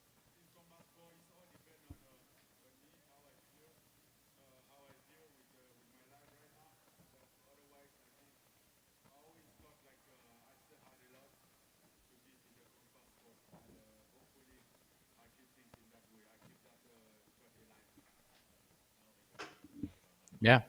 Nothing specific, saying he's going to figure it out. Fair. I mean, Ryan Bader is the Bellator heavyweight champion. I know that like Vadim Nemkov would make more sense. It would be pretty funny to watch him fight Ryan Bader. Oh.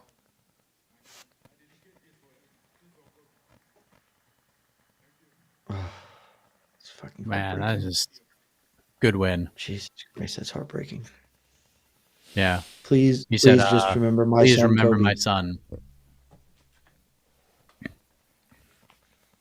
There you go, big Well, there you friend. have it. Continue to There be you the have main it. character. Well done. B minus. We could talk more on the post-fight show, but I think the way the last two fights saved this card 100%. We were in the D territory for 7 fights. Well, AJ McKee, Paul Hughes is good. It was decent. Started off real hot, slowed down a bit. But I think this is a solid B offering, and I think the PFL views this much higher because of how this ended. But the last 2 fights saved the show, and there you go. Any final thoughts, Jed? Giving it a B because I won't be on the post show. I'm about to go watch UGA play Texas, baby. Let's go, dogs. B ended well. It was tough in the prelims, weren't great, and the opening of the main card. Paul Hughes, great performance from Paul Hughes. Mohsen, big upset, but like those weren't hang your hat moments. But the last 2 fights really brought the energy, and I say it all the time. The way you leave events is how you remember them, and we will not remember the 3 hours that maybe wasn't the best. We will remember one of the better fights of the year in the co-main event and the return of Big Fran the Sausage Man. So heartwarming, a lot of different emotions. Great finish. Good night for PFL. Well done. Great pacing. Well done, everybody. Yep. Casey, what did you think? I didn't watch any of the prelims, so I'm going only on the pay-per-view portion of the card. The pacing saved this card. Even the bad fights, you just got to get through. But the fight, it ended well. It ended great. And for $50 versus the $80 for a UFC pay-per-view, I think if you paid $50, you got $50 worth. If this is, if $80 is a UFC pay-per-view, this was worth the money. I'll say that. Yeah, the last two fights, certainly. High level, Certainly. high level, high Would stakes, be- big action. Would be better if you paid $20 and then you felt like you got a deal as opposed to maybe not feeling like you got $50 worth, but not being upset about it. But yeah, good finish. Completely agree. Way to go, Francis. But guess what? You back, baby. Yeah, but guess what? If you thought to yourself, I'm excited to pay $50 today for the PFL pay-per-view, you get to do it again in a month when they do the World Championship card. Maybe not. But I would guess, because the last 2 have been pay-per-views, this one will be as well. And they're going back to Saudi Arabia again for that card. The Saturday of Thanksgiving weekend. It's a Thanksgiving tradition like the Survivor Series once was. It's the PFL World Championships. And we'll talk more about this card in a little bit.